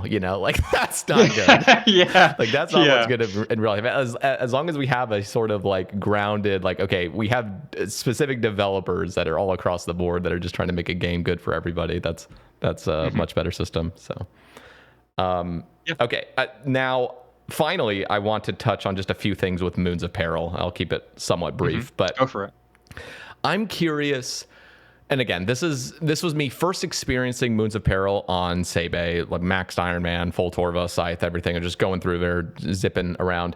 And I think that's when you can notice this stuff a lot more starkly, is just like how much time there is waiting around, or just little things like I think the like ice room or like the blue moon or whatever is probably the most egregious when it comes to like kicking an icicle and then waiting and just kind of waiting for the noobs to finish up. Like, all right, clean it up. Let's go. And then the brazier as well, where like you hit both braziers, which by the way is fucking difficult. If we were talking about Jaguar, like the timing being difficult, like dodging all those ice things is ridiculous. I think if you wanted to make it easier, just that last row, I know you can like squeeze in the corner to hit the brazier. That last row, I swear, should just be, should not have those ice things. Plus there's the P delay. Like when you click it, it's like you're gonna get delayed. I'm pretty sure. So but there's like these little delays, but it makes sense why that needs to be there. Like I don't have the answer to how you design a thing where you feel like you're constantly able to do damage and not feel like you're being delayed arbitrarily just based on, okay, this thing's gonna go for a certain duration. Have you ever, like, post launch of Moons of Peril, had you thought like, or one, did you even think this is an issue? And two, if you did, have you thought of some way to get around that waiting period that just slows everything down? Yeah, it's honestly, it's really, because I totally empathize with all of those gripes. It's because it's really, it's initially. So I'll tell you, back when I was fresh faced and these complaints were coming in, I can tell you my initial response to it, which was basically that, like, if this is happening to you, you are so progressed on your account that you probably shouldn't be doing Moons of Peril. Hmm. It's an activity for mid game players, and it basically, in the same way that a lot of the game rewards you by being, like, making it so that if you're really good at the game, you can kill things quicker and thus you make money quicker. This is like that, but an anti-pattern. It is saying if you're too quick, if you're slower, you will actually kill these bosses a more similar time to someone who is quicker than you, because there is mandated wait times, Hmm. right? So if I'm a max player in full Torva, then my kill times are more similar to a mid game player by virtue of those pauses. So it's like a balancing mechanism. Yeah. And I really wanted this to remain a place where mid game players could come to make a little bit of GP and progress their account. And part of me was like, making it so that late game players are disincentivized from coming here might actually be a good thing. Interesting. My feelings are more complex nowadays because, as I just said, I feel like putting up a big middle finger to all of the pet hunters and the people who enjoy hunting pets and wanted these cool monsters as pets was not the way to go. I want everyone to be able to enjoy content. Um, I haven't had a lot of time to think about it because I've had a lot of other things to think about. Yeah. But the I would love to come up with an answer, because there's also the point of, like, part of my goal was to make it so that everyone could be in the room at the same time so that it felt like Barrows, because when you're at Barrows you can watch other people killing Arim while you're killing Arim. The difference at Barrows is if you finish killing Arim you can move on. There's no, like, mandated pause. Uh, but yeah, so I do think that there's value in what I was trying to do to even out. There's other mechanisms in there, like, I don't know if you know that, like, the bosses do self damage every time they do an attack, because Yep. the the flavor is that you're distracting them, you're not killing them. And so like by virtue of doing something, them having to do something to deal with you, they are counting as distracted.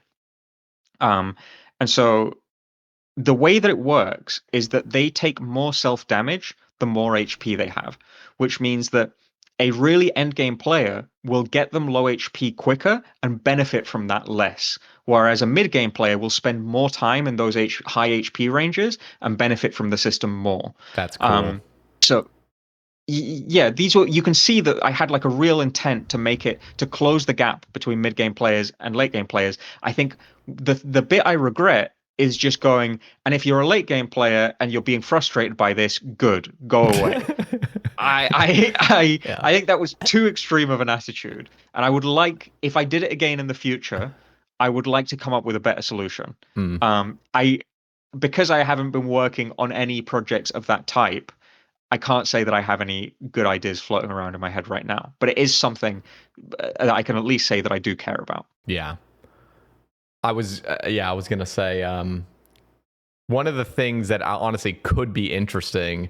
So I'm thinking of like the first room, the Eclipse room, where you're like going in with the little Whopper ball that's just moving around. By the way, it looks fucking cool. Like the ball looks cool. I Oh can't lie. yeah, But by the whatever 100th time you've walked around that ball, now you're like, all right, this is getting a little old. And I was questioning at one time, like, what is the point? What is this teaching to somebody? And then somebody in my chat was like, oh, this is teaching you to like walk behind like a Zuck shield. And then I was thinking, oh, okay, like that makes sense, but it would have been so much cooler almost if like there was a pulsating, like every 2 ticks the ball like flashes while it's moving, so you click the ball and it does like extra damage. So now there's really like that kind of blowpipe rhythm where you're moving you're running 2 ticks, clicking the ball, running 2 ticks, clicking the ball, or running 2 tiles, excuse me, clicking the ball, and just every tick doing that like alternating thing. So then it like adds a little bit of like extra damage going on. And then I was also thinking for the icicle kicking, like I feel like once you've kicked it and destroyed it and gotten your items back, there should be something where you're like can continue to like deal damage like with it. There's just little things like that where I totally get it now from your perspective, and I think the way you've like gauged the self-inflict damage from the monsters themselves makes perfect sense. And you executed you did exactly what you set out to do, which was just kind of piss off max players, and it definitely got us all out of there. And the prices of these items are pretty healthy, at least as far as I'm aware. I haven't really checked the prices lately, but interesting. Yeah, because yeah. Can I just address, so those ideas? They are pretty cool ideas. I like the idea actually. I've heard a lot like, oh, I should be able to attack the boss behind the shield. I haven't heard I should be able to attack the shield, and I actually really like that. I think it's quite cool. To address like why I didn't initially do that. Mm-hmm. So what I found when I was like showing new players the game, and from my experience playing the game as a new player, I've told this story a little bit, but basically what happened to me is I played the game a bunch and really enjoyed it, and then I got to the gauntlet and I was so fucking overwhelmed because I was like, Yeah. I understand everything that's happening, but oh my God, there's so much going on at the same time. I think that's what makes Old School RuneScape good. Like, I think the layering of different mechanics on top of each other is like such a fun part of the game. So I wouldn't want to get rid of that. But when I first started, I was like, this is like fucking impossible. Um, and so I went into Perilous Moons with the mentality of I am going to introduce people to mechanics, but I am going to make it almost deliberately boring so that you have the breathing room to just go, all I need to do is walk behind this thing. Yep. For example, the blood rain stuff with the blood moon, it's super easy, but that is basically the same as the TOA finale, like with the lightning bolts, Yeah, except it totally. doesn't also have some guy shooting fucking magic projectiles at you, some guy dropping rocks on your head. You know, there's less going on there. So you have an opportunity to learn that in isolation, and maybe, just maybe, when you get to TOA and you start getting hit by the lightning things, it will come more naturally to you to go like, I can handle this at the same time as I do prayer switches. Yeah.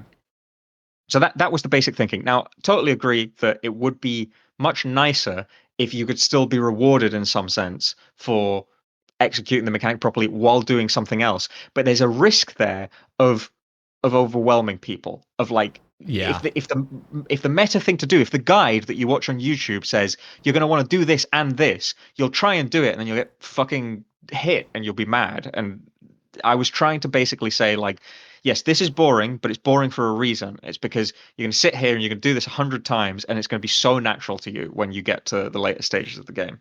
Interesting. And to be honest, I think you actually nailed it with that update, because the players that are new to the game that are getting into PVM, it's like universally loved. Like, that piece of content is so good. It feels rewarding, feels like you're actually getting stuff quite consistently. And it's always just the players that have already done Inferno and whatever else that are like, this is boring, not having that good of a time. So maybe it's just how jaded I've become with the game that I'm like, man, you should just add more and more complexity to this, because it made me think briefly, when you were talking about like not adding any more things. It kind of made me feel the same way I felt about Vorkath on release, where like Wooks all of a sudden was Wooks walking. He was just blowpiping the thing over and over, dealing full damage, dodging all the fireballs on him during that phase.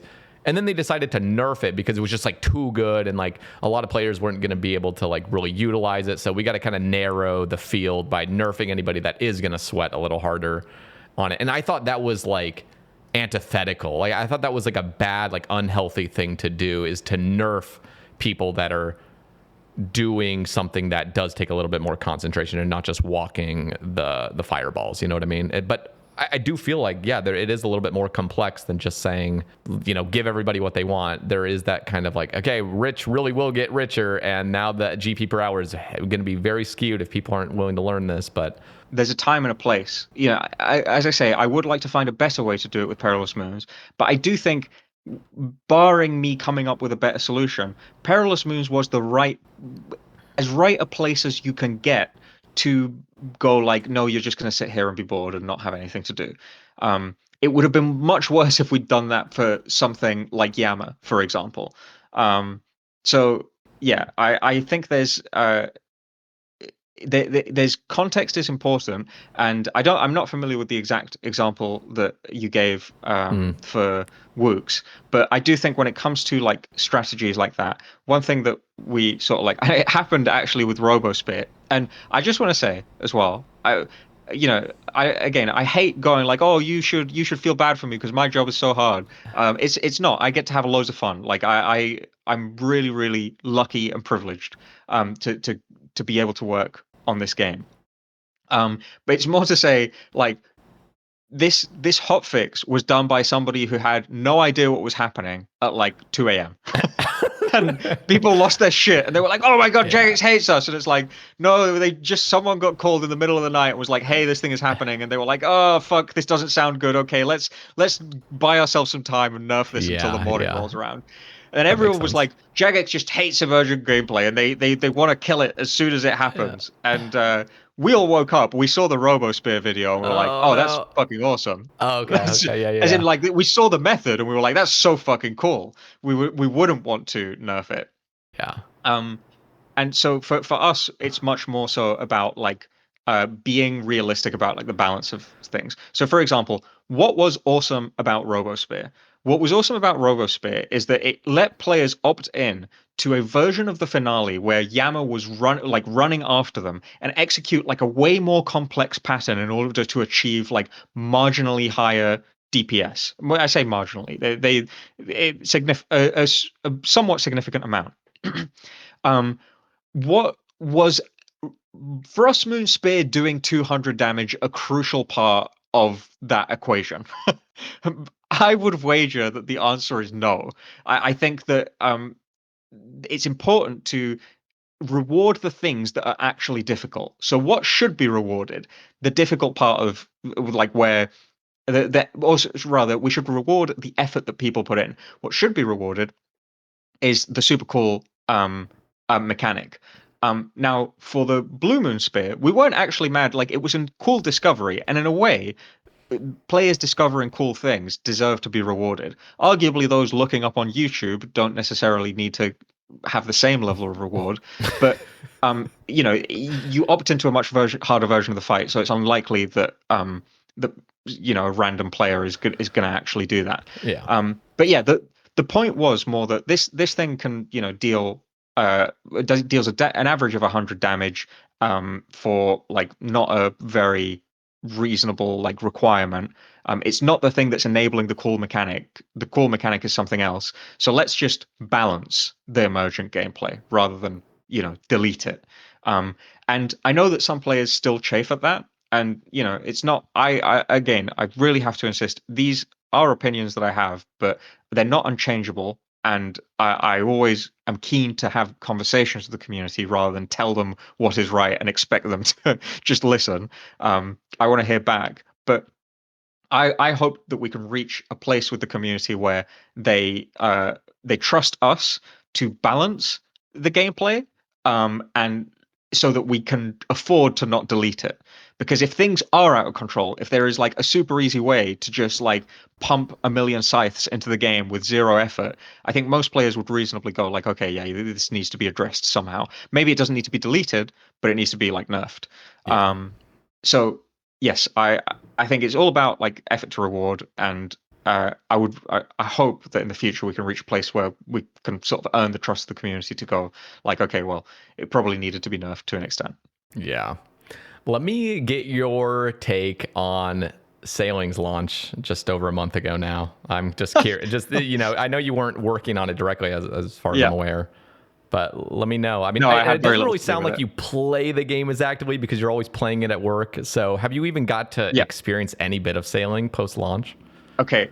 Crazy story. So it's not just that I play it so much at work. It's also that I've recently moved houses. I've got loads of stuff to do. I'm getting my affairs in order for a bunch of like stuff that's happening in life. So it's um it's been it's been a complicated time, but this morning I happened to have some time to myself, and I thought to myself, you know what? I should log into Old School RuneScape and play. I fancy playing some Old School RuneScape. I logged in, I clicked play, and it was like, oh, you don't have membership. Pick a different world. And I was like, fuck's Oh sake. no. Obviously, I'm not going to go pay for it, but also it's in the middle of Christmas, and the department that could re-up for my membership is probably on holiday. So, unfortunately, I'm in Yeah. a bit of a tight spot. That's If anyone fair. wants to donate a bond, hey, I'm here. Hey, I got you right now. Right now. I'm kidding. Yeah, I'm yeah. kidding. But yeah. So, uh, what did I what did I think of Sailor release? Yeah. I thought the skill was fucking awesome. It was so wholesome to see people like genuinely just enjoying playing the game and skilling. And we saw so many like wholesome posts on Reddit and on Discord. Um, so many people just like celebrating the game. It was undescribably good. I made sure I was sending the sailing team every time I saw a post, because particularly because they had like all of there was the balancing concerns and all that stuff, Yeah. just to send them posts reminding them like, hey, no matter what, you guys did fucking make something really special, and there are people out there who are having a really fucking good time. But I presume that what you're interested in is about the controversy, not about the Well, wholesomeness. no, I mean, I think just any answer would be good. I mean, Okay. I'm a huge fan of what Sailing has brought. I'm also aware of Mhm. the minor issues that are kind of littered Yeah. throughout, but the grand scheme of things, yeah, it's a super Yeah. impressive So launch. that's sort of how, yeah, I feel. I think it's fucking awesome. But to there is obvious the elephants in the room are the balance stuff, and yeah, the issues that have been cropping up. And to an extent, like some people have issues with like specific subsections of gameplay. Hmm. Um, So where I stand on those, I talked to Theorywise about this on his podcast. So I'll give a slightly summarized version, and I'll try and talk about something different, so that if people listen to both for whatever reason, they get something out of it. So the summary is that ultimately, I think all of the balancing stuff was like really inconsequential. So what do I mean by that? I mean that. Um, the things being the early game being imbalanced to be too slow was not really that important. We buffed it, I think that also doesn't make a big difference to the grand scheme of things. If we left it as it is, I don't think it would have made a big difference to the grand scheme of things. In a month, everyone would have fucking forgotten. People would have been like, because also people didn't know what the later game XP rates were like, and they were like, "Oh my god, is this gonna?" I saw someone comparing it to like level one agility. Like, oh, level one agility is quicker than this. It's like, yeah, level one agility is quicker than most skills in the game. It's level 80 agility that's the problem. But nevertheless, um, I think ultimately it didn't matter. And you know what? It was more important that people were not, you know, angry about the launch than it was that the skill be perfectly the balanced the way that we had envisioned it. So the buff to the early game was ultimately pretty inconsequential. I do think the charting thing was cool because I think charting is probably one of the cooler parts of sailing as a system. Like it really leans into the exploration, Hmm. and so I'm glad that they chose to emphasize that. Um, but I don't think mostly these tweaks don't matter. The next elephant in the room is the salvaging thing, and I got to be careful what I say about this because man, is it a hot topic. I don't, again, I'm very much like I have my opinions. I don't think they're the ultimate answer to anything, and it really is about having a conversation with the community. That said, what are my opinions? Ultimately, I think it's inconsequential. I think that people who were just going to salvage to 99 will have just salvaged to 99 anyway, and they will have just spent slightly longer doing it if we'd nerfed it. If we leave it as is, they would have just spent less time doing it, and it would have been ultimately pretty inconsequential. What do I think is a shame? I think there are some people who would engage with different parts of sailing if salvaging were less incredible than it is. I think a Yep. lot of people will go through all of sailing having not experienced some of the things that are really cool about sailing. And I do think that that is slightly tragic. There will be a lot of people who are going, I don't give a shit about sailing. I just want my max kit back, and salvaging gives me a good way to do it. And you know what? Fair enough. You don't want to experience any cool gameplay or any of the cool gameplay it has to offer. You have different cool gameplay you want to engage with. Um, but I do think it's a shame that some players will probably miss out on it. And I do think that if you look at it from like there was a lot of back and forth. I've got to be really careful because there was a lot of back and forth about XP rates. There was one comment made about how the crystal extractor was a incredible effective XP or whatever, and people really didn't like that one. I do think that like it was misframed slightly, but I don't think the fundamental point they were trying to make was like completely false either. Um, but one thing that stands out to me is that um, if you look at like how the game is structured, do you know about the XP per AFK page on the wiki? No. Let me look that up. It's it's not super well known, but there's a guide for basically um, AFK XP things, um, and you can sort it by a variety of metrics. And at the time, uh, XP per AFK was roughly like the best methods, like star for shooting star mining and stuff like that, were around 4K. Some of the really like expensive methods were like uh or rather the really good methods were like redwood trees, which were around 6K per AFK, and you had the foresters campfires with this like really expensive method of training that were the only outlier that was above 6K. It was 10K. And then you had salvaging at 25K per XP, or per AFK. Sorry, 25K XP per AFK, which was like 4 times higher than the next best thing, excluding Forrester's campfire. And it also additionally allowed you to sift for a unique. And I know there's a separate topic about like how rare should things be and stuff like that in there, but leaving it for now, it did allow you access to a unique while you were doing that, and it did also give you like drops that you sometimes cared about, like alcohols and other such things. Um, so you had this really quite fucking like by some metrics like quite out there method, and I think that to me it is good for old school RuneScape to have variety, and so it's okay for us to like shift the game a little bit. We went from 6K to 10K with Foresters campfires, and we made it bad for GP. We made it expensive. Or that's how it ended up. And I think that's like kind of a cool balance. would it have been okay if crewmate salvaging was slightly better than all of the other methods in terms of XP per AFK?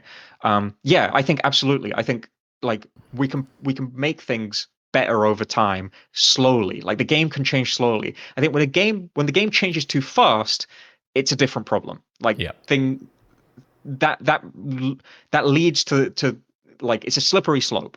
And so my personal feeling was that salvaging was too good and should probably be nerfed. Um, Now, again, it's a conversation, and I know people have loads of feelings and loads of Yeah. different motivations for wanting to be a I'm certain way, but I definitely lean with you more because I just try to think of salvaging having come out like 30% worse XP than it is. And then nobody would have known any different. They wouldn't have yeah, ever experienced anything super good, and they would have just accepted it, and people still would have done it. But a lot of people would have been like, all right, let's go do something else, because this is like the star mining of it, which I can go AFK my star mining, but ultimately I kind of wanted to actively train sailing. Mhm. I do have one little input that I wanted to suggest, which there was some issues with my first iteration of it, but it was sort of like a star mining system for a rare salvage spot. I was at first thinking maybe there's just a few across the game and you find them through the telescope or whatever, and you actually have to sail to the place and then start salvaging, and they'll only be there for, like 15 minutes or something. So it's like this active kind of salvaging where you're actually having to Yeah, it's a sail bit of somewhere. exploration. But then I was thinking, okay, well, you can't just have a few, because then we're gonna have the same issue with star mining where Yeah. everybody would like crash the worlds wherever the Prif star landed. But I was just thinking, even if there was just one on each world that was in a random spot where it's just like really good loot per hour or something, like just really good unique chances or something, then it would kind of have that same salvaging flow, kind of, but also encourage you to sail. I don't know. I I don't get know what if you you mean. guys. Like, so I think what you're basically getting at, because you address there one thing that people have raised concerns with, which is like some of these uniques are really rare to get. The problem that I think a lot of designers would say in response is, well, the unique is this rare because this method is really good AFK XP and also gives fairly okay like regular loot. So if we don't make it super rare, there'll just be a billion of them in the game. And what you're saying is what I would say is a really good solution, which is to say, like, okay, split it out. You can go to a different location, which is like the deep salvages, where most of the loot has been corroded by the sea because it was sunken so far down. And you get loot at a slower rate because it's harder to pull the salvage up. So the XP is worse. But in these locations, the uniques are more common. And so now you have a choice. Do I want really good XP while still having a chance at the unique, or do I want bad XP but I get better chances at the unique? I think giving people options like that, giving people ways to like, um, uh, I guess, what is it? Like make meaningful choices about Mm-hmm. how to progress their accounts is a really good thing to do. I got to give the disclaimer. I'm not fucking involved with sailing. If you ask me to make this happen, I don't even know how to move a boat, man. Yeah. Like I really You'll haven't figure it touched out. the tech at all. But I do think I think it's a cool suggestion. And if it ever comes to it, like I would certainly, if people were in the office and gone like, oh, what should we do about this? I would say like, oh, well, I think this is, the way to go about it is split it Mm-hmm. up, let people have choice. And there's But I want to be also, clear as well. yeah. Sorry, real quick. I want to be clear. I don't think my colleagues fucked up by not doing that. Sailing No, has no. so much shit in it, Oh and yeah. there's like it had to release eventually. We couldn't keep expanding sailing. So I yeah, think ultimately, like the way I see sailing in its current state, yes, salvaging is overly generous, but at the same time, people are enjoying themselves. It is genuinely a pretty chill and engaging method, and then you always have that rare 1 in 20,000 chance of pulling like the dragon cannon if you're 87 or higher, and like that's exciting. That kind of keeps some sort of excitement going for you. So it's not like it's the worst thing ever having a method that's not allowing you to really experience what sailing was meant to be, which is actually like sailing your ship and like going to ports and whatever. But they've done a good job of making it so like if you ever want the pet fast, you should be doing the port task. If you want the most XP, yeah. do Barracuda trials. If you want Obviously, a bunch of fish per Things hour. I have a think. purpose. Yeah, and I think they did a pretty damn good job. If I were to offer something like that, the simplest thing to do would be to add some sort of unique to port tasks. I think port tasks are the one things that probably the things that or it's probably the method that people are doing the least. And I think if there was some sort of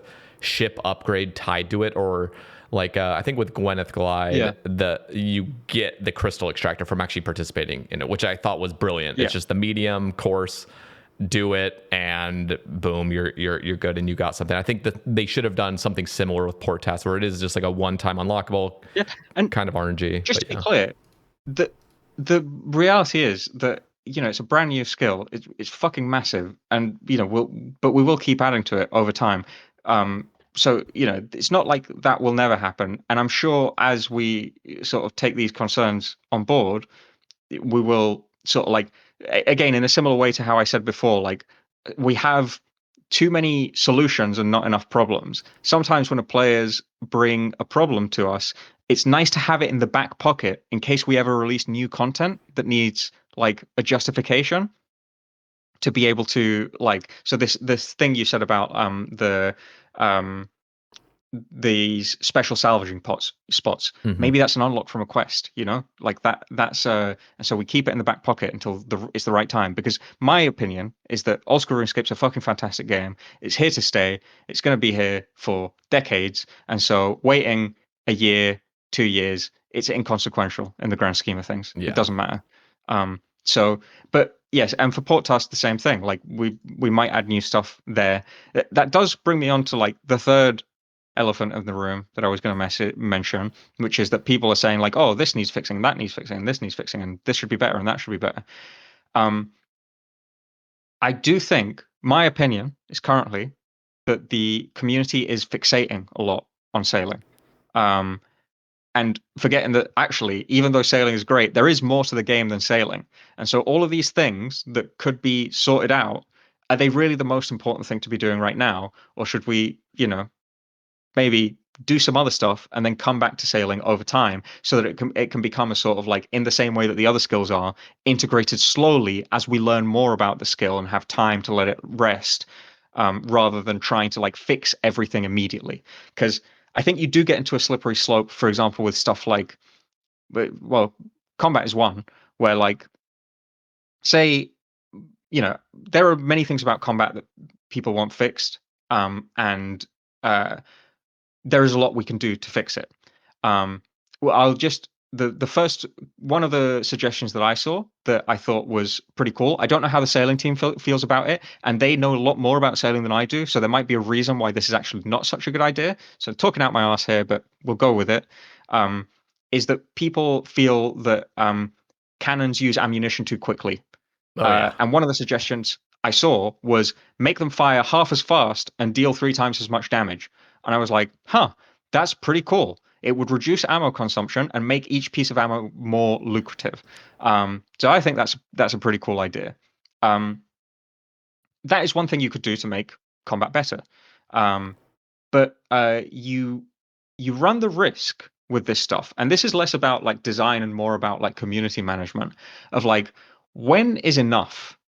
So that might not be enough. So we do the next thing. And that might not be enough when we do the next thing. And it might get to a point where sailing combat is starting to look pretty good. And people are like, huh, sailing combat is so good that it has the potential to be even better. Could we also have this?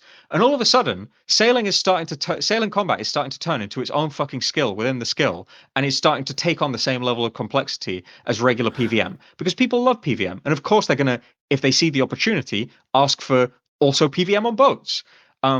But the question is whether we should slide down that slope and make sailing be this like super hyper fleshed out like combat simulator, or let sailing be sailing, which has a little combat component on the side, which maybe over time becomes a little bit more complex, but is not immediately more complex, and focus on the rest of the game for a bit and then come back to it and that sort of thing. So I think there's a bit of a risk of forgetting the fact that, sailing combat isn't maybe everything that it could be, but it also doesn't need to be absolutely everything that it could be. It might be okay for it to just be like a one activity that you do on the side that you don't engage with for very long and is just a small component of the overall skill. In fact, I would argue as a skill, it maybe ought to be something like that.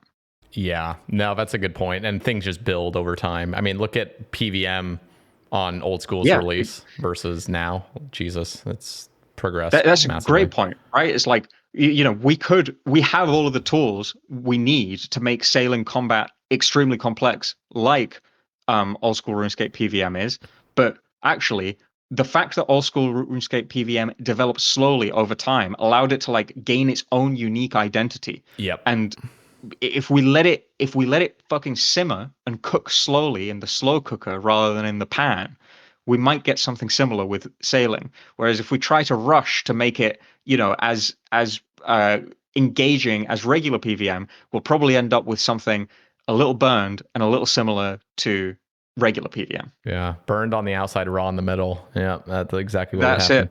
No, seriously, that's a great point. I think, I mean, that was illuminating because that really is how things always progress. Like the slower and the more steady. I mean, there is a pace at which it's too slow, but Yeah, ultimately, yeah, yeah, totally. you want to make sure you're touching all bases and making sure this is like an appropriate thing, and then seeing how the community reacts. Okay, I have two more topics today. One is probably not going to be able to, we're probably not going to be able to get too far into it unless you're able to give personal takes. But what are we going to see as the reward space from Raids 4? What are we thinking? And again, I know none of it's confirmed or anything. Everything's prototype. But I'm like, what can it be? I mean, have you guys thought, and are you able to give your own personal thoughts as to where you sort of can imagine PVM going and like what the reward space would be? Like, are we going to see, again, I'm not saying any of this would be confirmed or anything, but what I Yeah, yeah. imagine is like, okay, we have the three styles. We could come out with a shield. We could come out with a prayer. We could come out with a new, like, I don't know, gear slot that's just some Okay. sort of thing. I'm Or, yeah, I don't know. Like, so what are we I'm thinking? really sorry, but because I am probably going to be involved, if You're not not allowed to already, share anything, in are you? rewards, anything I say is a fucking mine that I'm putting down that is just gonna like explode under my foot in however much time it takes for the thing to I'm come out. just pressing you so there'll be at least one little leak where people are like, "Good job, Sae Bae. You did your job. You Yeah. leaked it." No. Is there No, anything you can share? Like anything that's even very general? I think can I you know what I can do? I can ask questions. So Deal. I can ask the yeah. So I here's my thing is so we've experimented recently with stuff like Soul Reaper Axe, where the design of the weapon is significantly more complex. Historically, Old School RuneScape PVM has been dictated, the if you like, the choreography has always been dictated by the monster. A little bit by the player's attack speed, but mostly by the monster. Um, what the monster does prompts a response from the player, and that's the choreography. But with more complex weapons, it's possible for the weapon itself to define a different style of gameplay than the uh, than what the monster is exactly asking for. Um, so, what I'm interested to know from the community is because I do believe that the game is inevitably heading in that direction, for better or for worse. Things get more complex. However, I think that the most important thing is that it goes slowly. That's my take. Um, that we don't like suddenly make the game unrecognizable, that it's a slow progress that you sort of discover as you progress your account and as the many years pass. um I'm curious to know whether people sort of agree with that sentiment or whether they want to see more wacky shit, like stuff that's like completely out there. Because I'll be honest with you, I play a lot of tabletop RPGs, things like D&D, Pathfinder, stuff like that. Um, I roll loads of dice every day, and I happen to find the topic of how dice roll very fucking interesting. I love probabilistics in maths. It's a super cool topic. I did my uni dissertation on a topic related to Markov chains. I won't say exactly what because I don't know whether it would help someone dox me. But I think it's really I think probability is really fucking interesting, and the way you roll dice is really fucking interesting. And so I am pretty confident that I can produce really interesting designs for something that is really fucking simple to use, that doesn't have any like special gameplay, but still feels really fun because it has like a unique gimmick to the way that it outputs additional damage. Um, I also feel, as you know, I designed the Perilous Moons sets, which I think have some like pretty interesting gameplay attached to them. And I also I played a lot of games that have more complex weapons, and I have ideas about how you could do those in Old School RuneScape. So I think I could make something wacky as well. But I also think it might be too early for it to be. Maybe like you'd have one or two, or maybe you'd have none of them, or maybe you'd want most of the raid to look like wacky rewards. Whether people would want to see it for like, because one of the things I think about is like mega rares are something that everyone aspires to, but if the weapon itself is so gimmicky that some people don't even want to use it or can't use it, then is that like sort of bad in its own way? Basically, I would love to hear what people think about what I just said. Like those Yeah. are some of the questions that I'm asking myself in my head. um is there another question that I can ask? Let's see. Well, let uh me just harp in yeah, no, on go ahead. that first thing. I mean, I do think, again, just going back to your philosophy and pretty much anybody's philosophy, if they're pretty grounded in game design, is like just, yeah, go slow with things. So I imagine if there is some gimmick thing, depends on how simplistic it is. It sounds like at least what you're saying is like, imagine we came out with something that there's really no like huge formula on a piece of paper that you have to memorize. That's like because I feel like the Heka of Tumikin, that 2-tick that turned to 4-tick, and then it had like 4 different abilities on different spell books, was just a bit like, all right, this is out of control. But if it's simplistic and super unique and creative, I think you probably could come out with a couple of them. But yeah. So that's a really good point. Let me define it better. I would say what I'm talking about as like wacky is basically something that, rather than having a passive effect affects like how much damage you deal, or how much accuracy you have, that has something like the Soul Reaper axe, where you have to interact with the spec orb in some interesting way. Okay. That is what I would call a wacky weapon. Okay. So is it specifically it needs to have some sort of alternate function, like sort of is it forced to have a separate spec orb? Is that what we're talking about? Pretty much. That's basically what I'm proposing. Oh, I'm not proposing this. No. Don't take that out. I got him, boys. We did it. No, that's not what I'm proposing. That's basically what my description of a wacky weapon is. It has some way that the spec orb changes, and you have to interact with the spec orb with your mouse clicks to engage with that mechanic. That makes sense. Yeah, I've always loved the idea. So this is, again, coming from me, that this is something, a blog post with real engagement, obviously I'm sure will come, but obviously seeing the whole community's response to something like this would be interesting. I've always thought the Soul Reaper axe has so much potential, or just that sort of design of it. As long as it's implemented very well. I didn't like it when you had to wield the axe, and if you unequipped it, you'd lose all your charges. That was silly.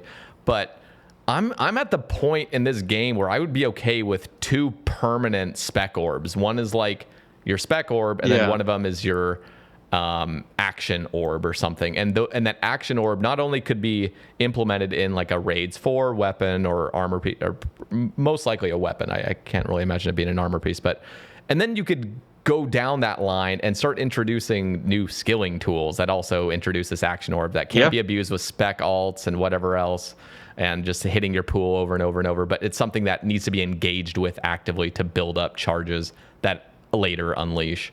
So personally, on a personal note, with that question in mind, not proposal, question, is I love that kind of idea. And that. But would you want to see it for everything in a raid? No. Would you want to see it for 1 or 2 things? Or I think the 1 or 2 generally when I see it, and I think most people would probably agree. I mean, even 1 I think would hit the sweet spot for most people. Just something that's unique, that is another trial run of like the Soul Reaper axe. But man, if it's the mega rare, again, this is just coming from me, but if it's like, if we had something like that coming from a mega rare that's simplistic enough but has this sort of action orb, I think that alone would make it amazing. Because imagine the Soul Reaper actually was a mega rare. Then you wouldn't have to have worried so much about balancing it behind the scythe.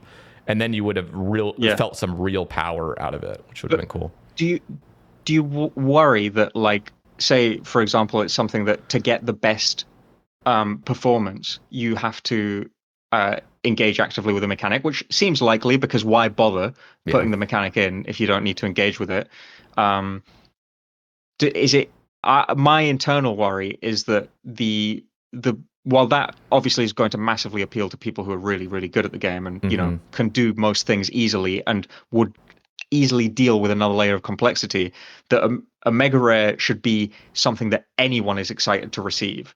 And if they Yeah. receive it and Yeah. go like, "Oh crap, I can't really make use of this thing," and that's maybe like an Iron Man problem. But we do have Iron Man to consider in the game. We try and do right by all players, even the ones with weird Slayer accounts.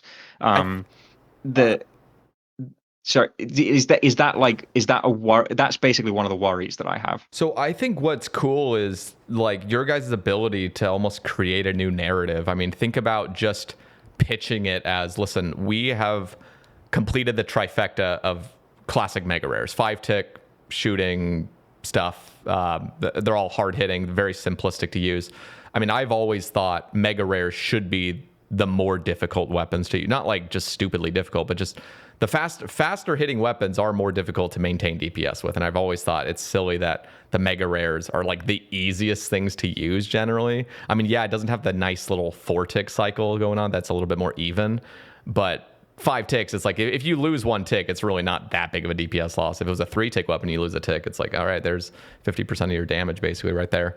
Or I guess 33%. But I'm just thinking, you could rewrite the narrative or even just say going forward, like, we're trying something new. We want to make mega rares feel like this is a weapon where masters of combat really are engaging with this, and it could be a little bit Yeah. more complex. And I just think like Yeah.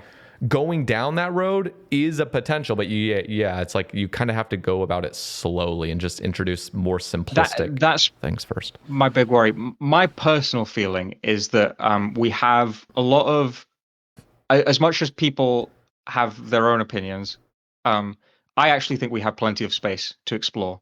Well, that's not quite true. If we created more space, if we made an active effort over the next um, couple of, like, over the next year or so, we have some tools we could use to create more reward space immediately available to us, and it wouldn't be hard for us to leverage them. Um, but we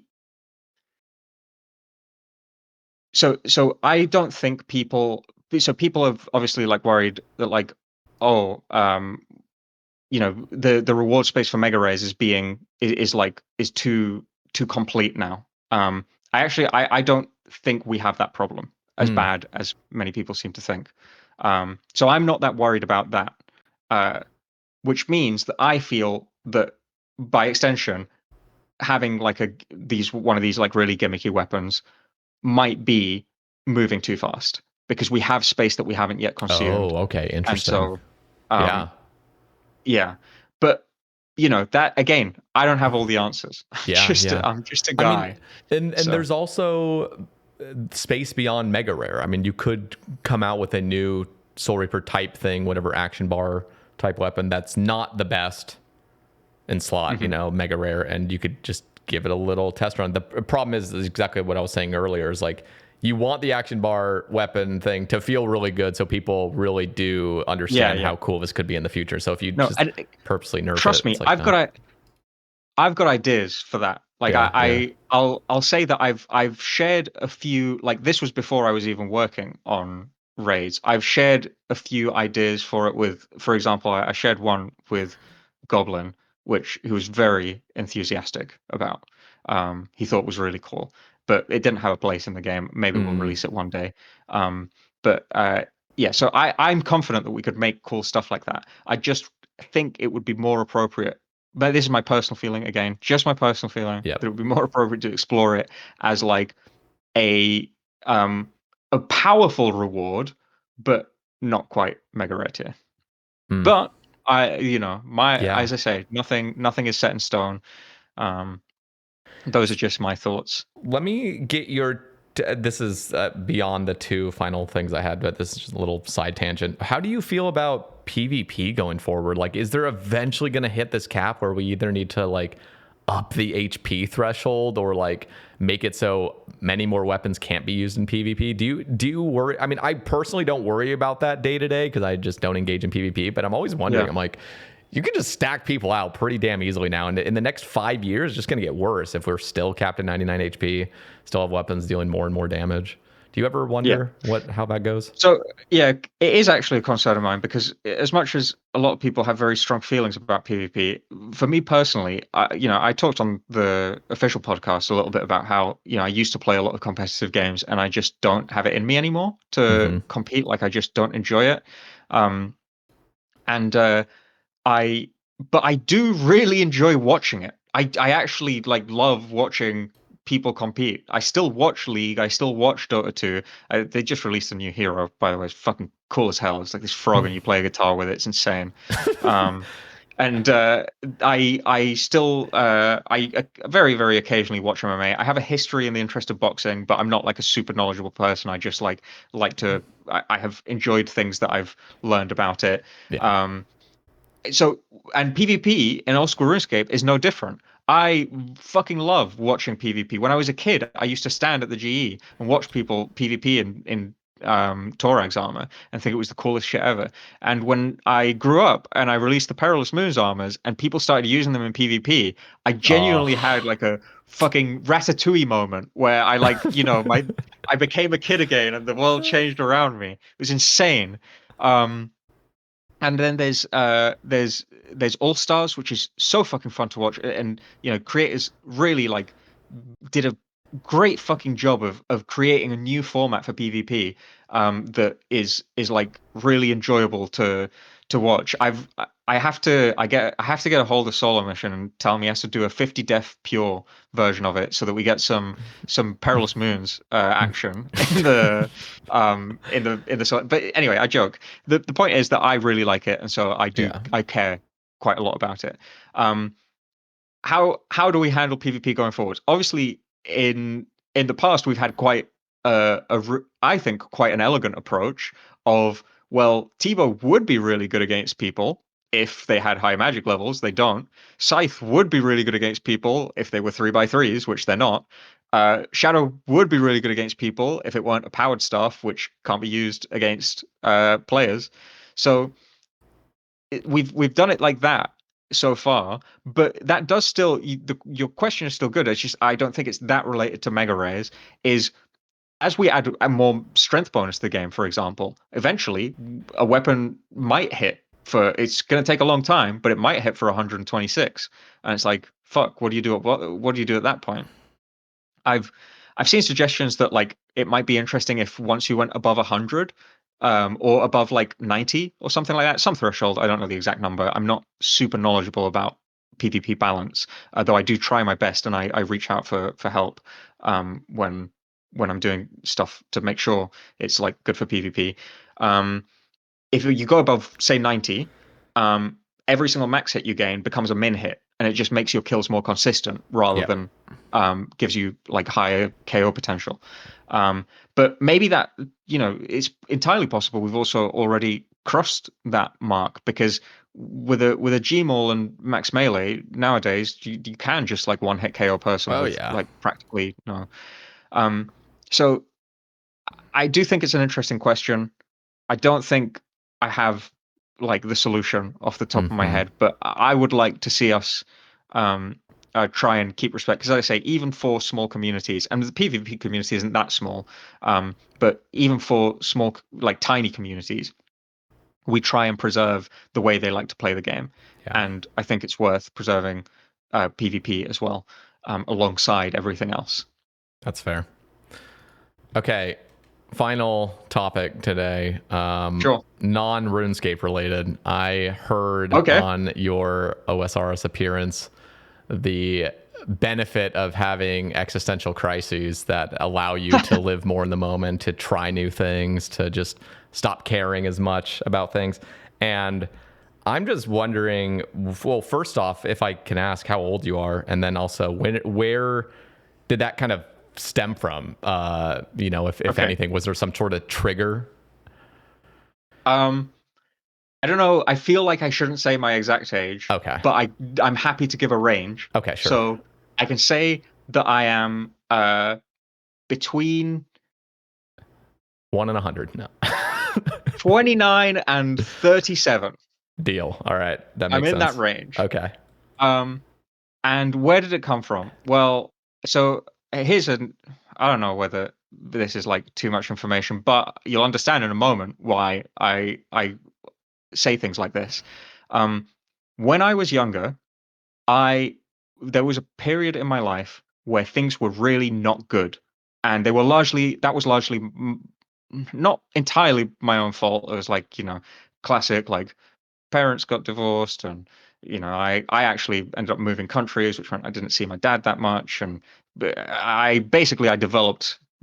I was a bit of a dickhead when I was younger, and it got so bad, and I say dickhead, that's an extreme understatement Oh because no. I was actually I was a chronic liar. I lied to my dad about going to school. I forged grades. It was bad, and at some point it was so bad. I say chronic liar not lightly because I still remember the day my dad asked me, "What did you have for dinner?" And I said pasta, and I'd had rice.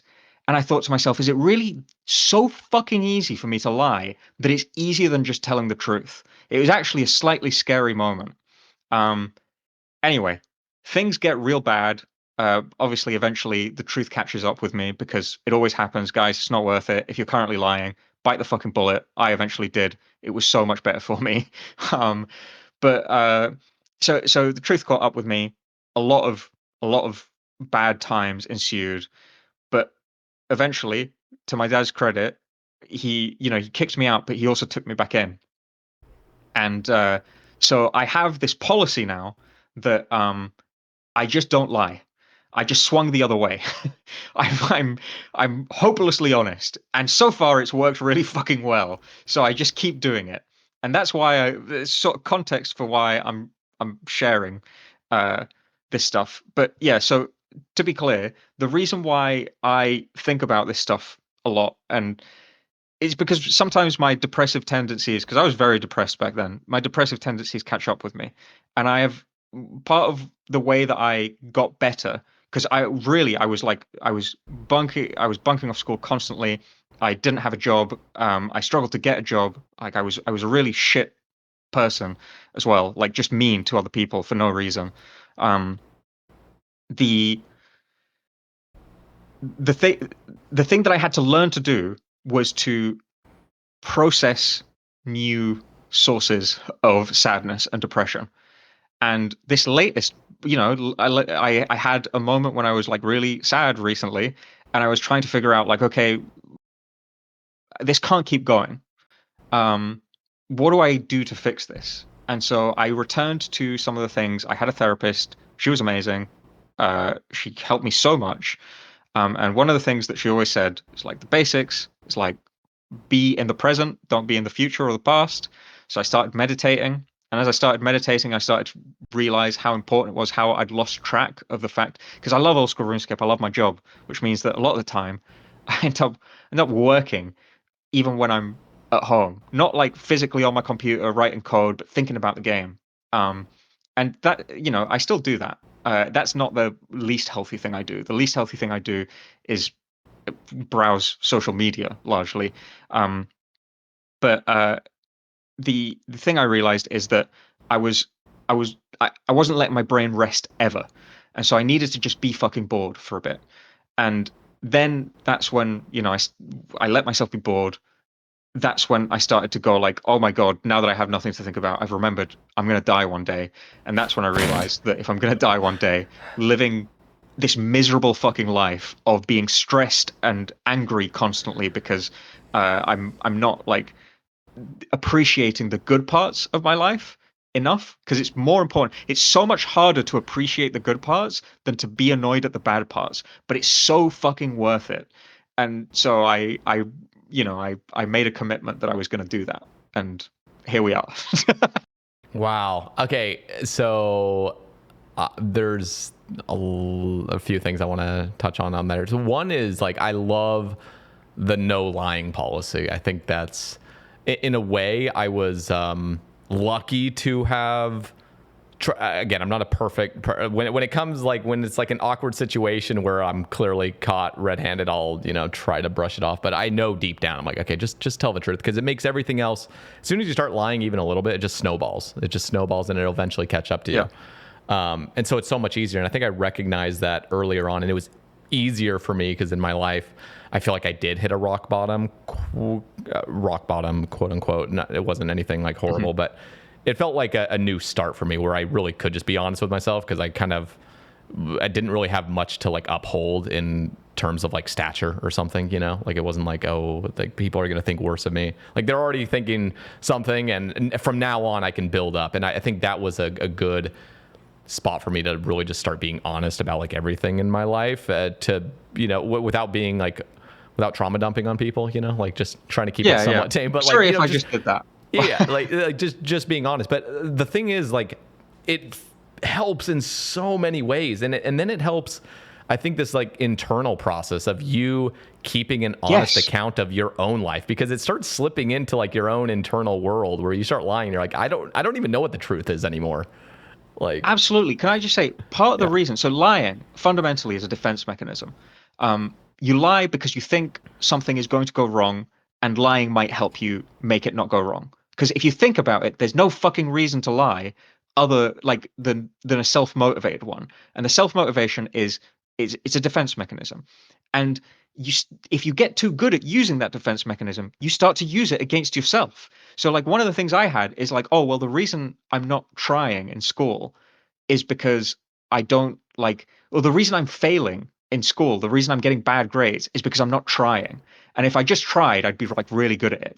And I lied to myself that way because I was afraid of finding out the truth, and it was like a defense mechanism to protect myself from it, because I'd learned to use it in so many other places that it now felt natural to use it for myself.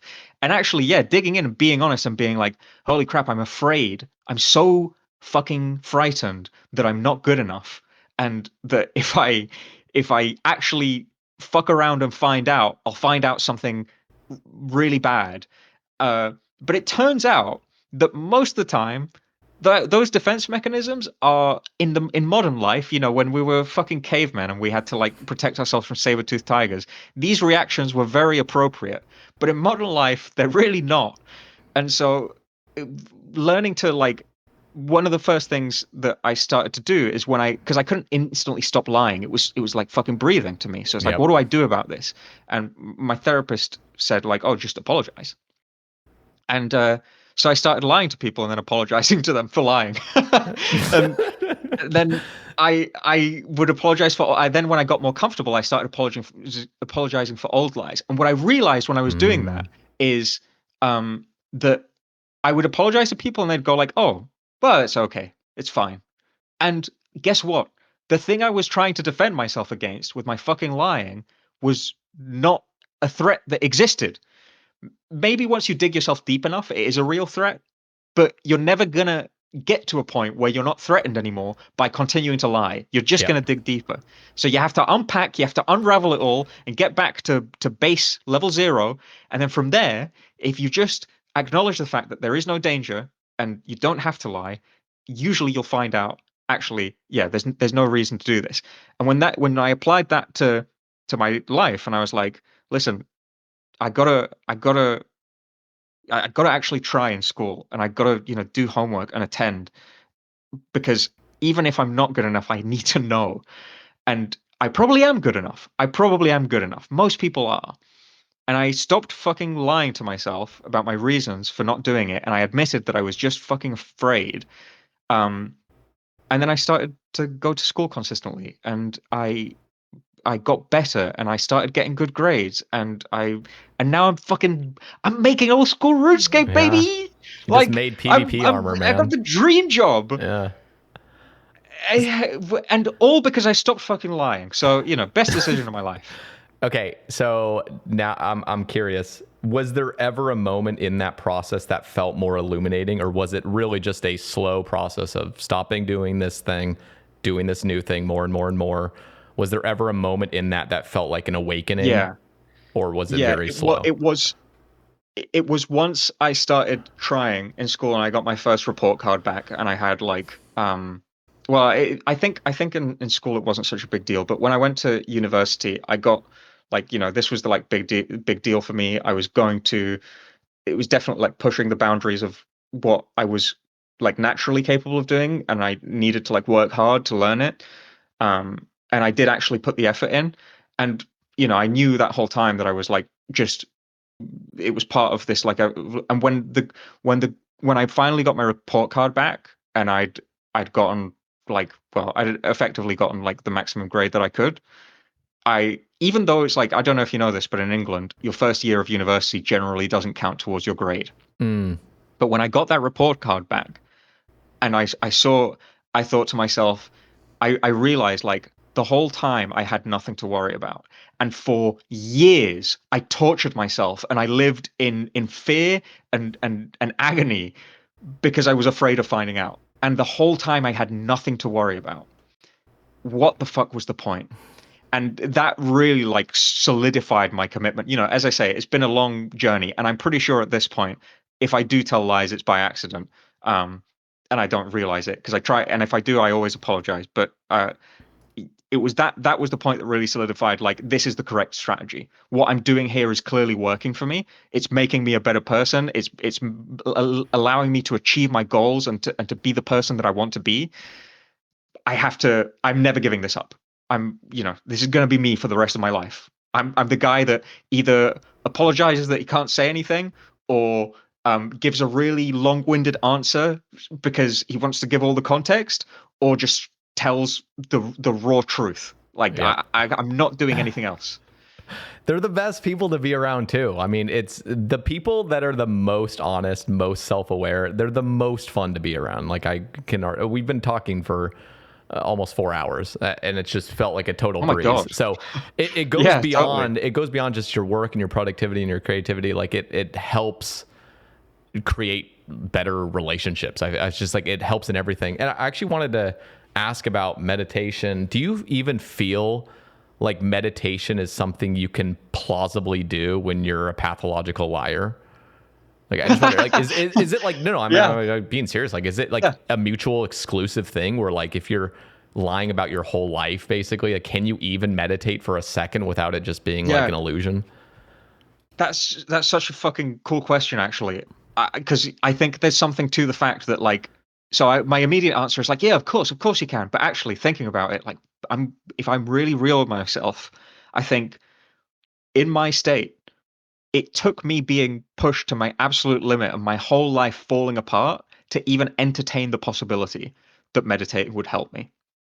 If anybody had said you should meditate before that point, I would have gone, "You're a fucking idiot. If you think meditating is going to solve my Yeah. problems, Yeah. you're full of it."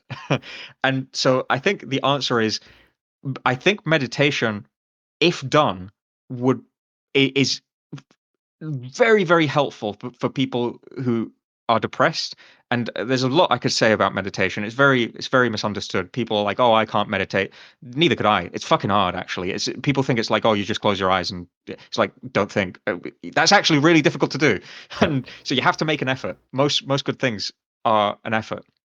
Because I've And heard. yeah, Oh, go on. no, no. Well, I was just gonna just say, I mean, yeah, when it comes to meditation, like I've been on my own like meditation journey for the last 3 years ish, Hell yeah. and for me, like, yeah, I remember as a kid, like thinking of meditation, it was just like somebody on a yoga mat with their hands like touching their fingers up in the air and just closing your eyes, and I was like, okay, what the hell is this, like voodoo, the weird stuff. Yeah. But yeah, it really is just paying attention to your experience, and it's freaking impossible. Like at first, it's just like you don't Yeah. even you've never like I feel like it's just I don't want to go too far down this, but like it's a failure of our like culture and system to not train this when we're young. Like we need to be trained this Yeah. when we're young, because holy shit, if you just randomly come across it when your life is crumbling in adulthood and you're like, oh, Yeah. I should have probably learned how to like pay attention to my present moment right now.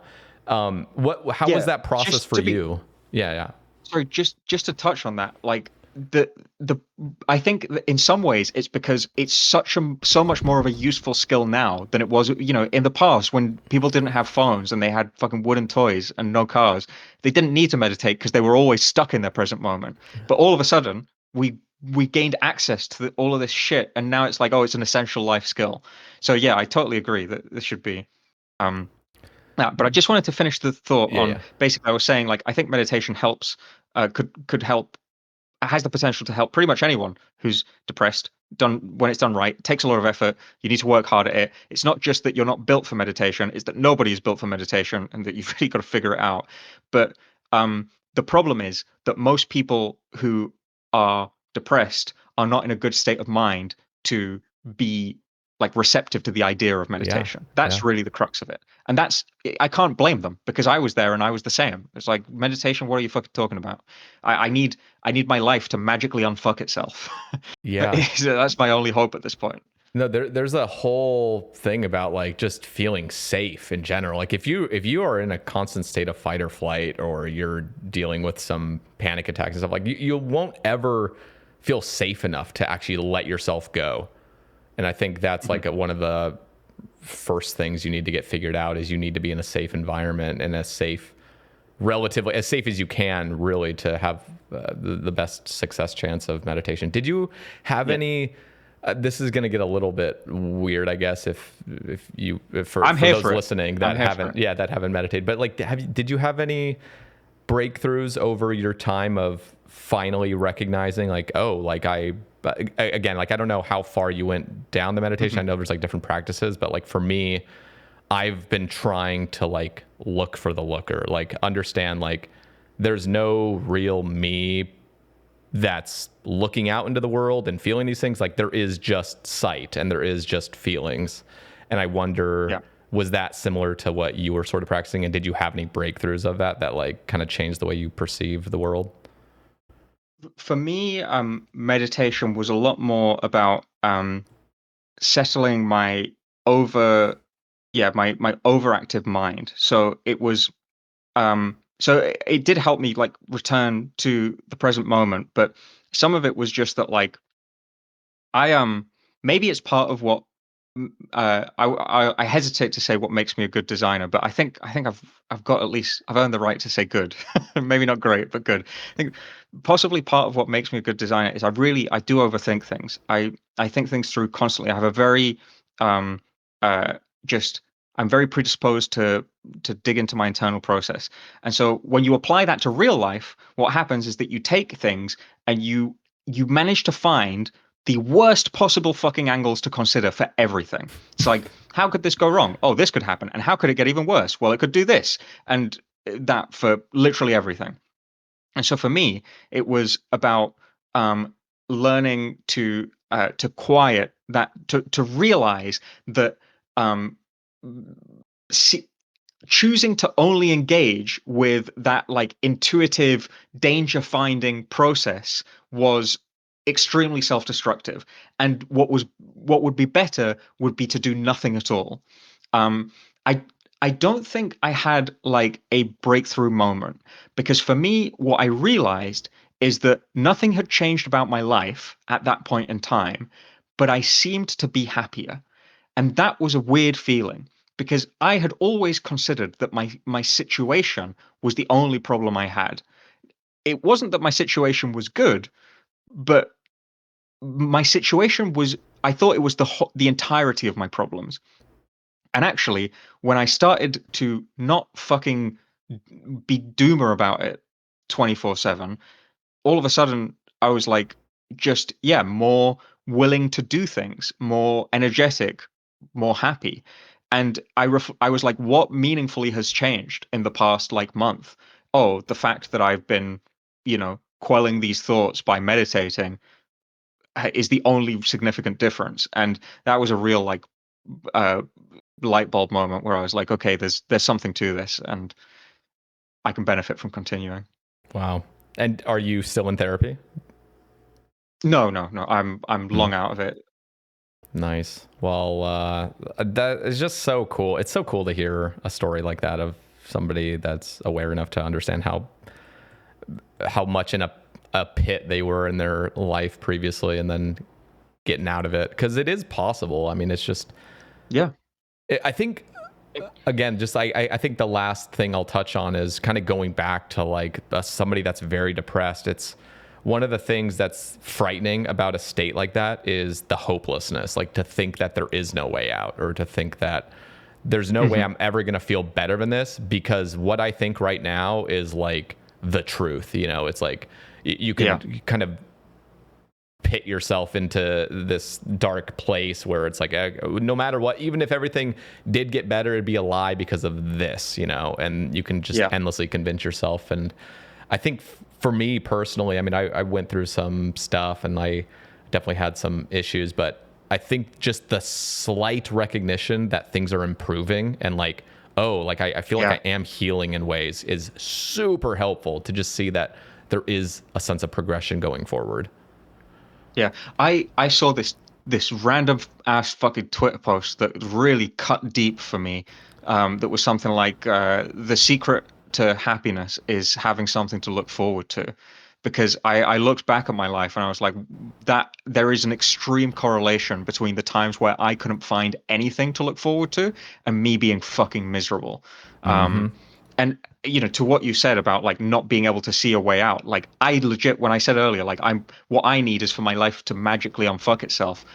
I believed that. I was like, well, I've dug a hole so deep that there's no way for me to get out of it. So I need like an act of fucking God to pull me out of this one, because there's nothing I could possibly do.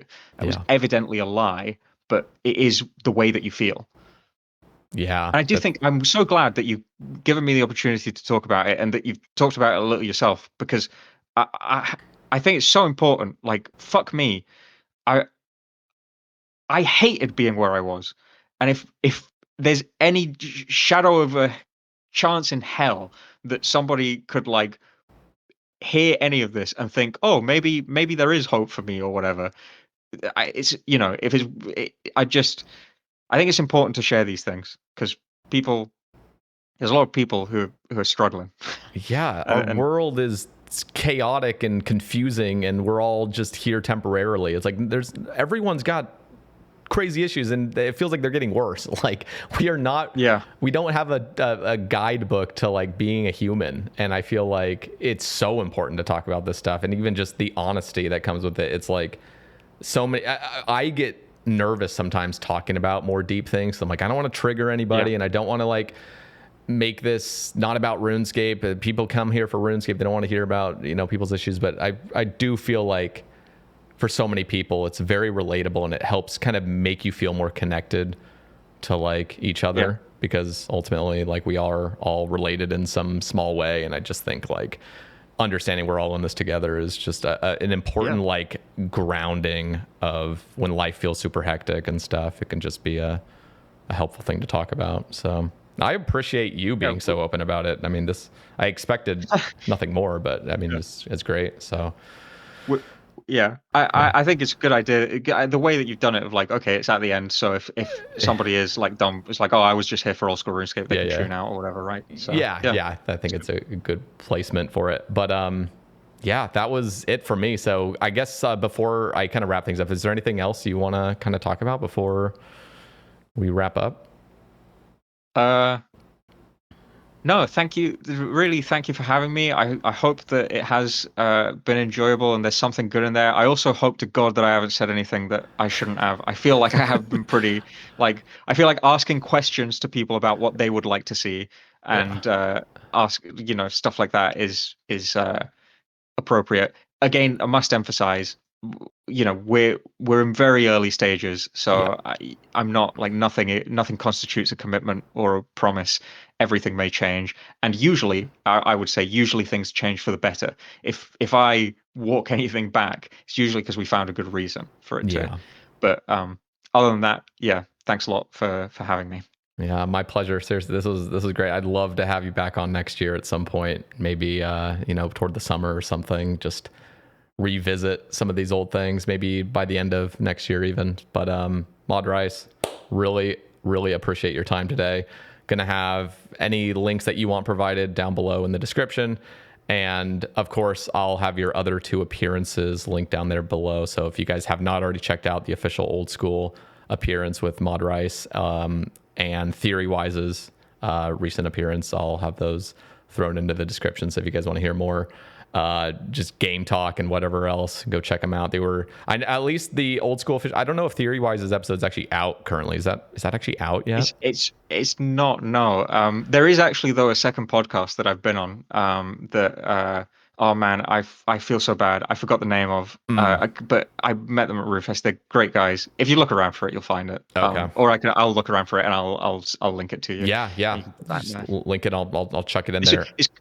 It's quite fun because I did it like maybe 9 months into my career when I just finished Perilous Moons, so it might be some fun contrast for anyone. Oh hell yeah, yeah! There we go. More. There we go. There's some contrast. I'll have to listen to it honestly. So, thank you, Mod Rice, again. For those listening, still, if you guys want to support the cast and gain access to exclusive episodes, there's a Patreon, YouTube, and Spotify membership link where you can go down there and subscribe for $2 and get access to those episodes and just support the cast generally. But other than that, that's it for me and Mod Rice. Thank you so much, and everyone have a good rest of your day. We'll catch you in the next one. Peace. Have a good one.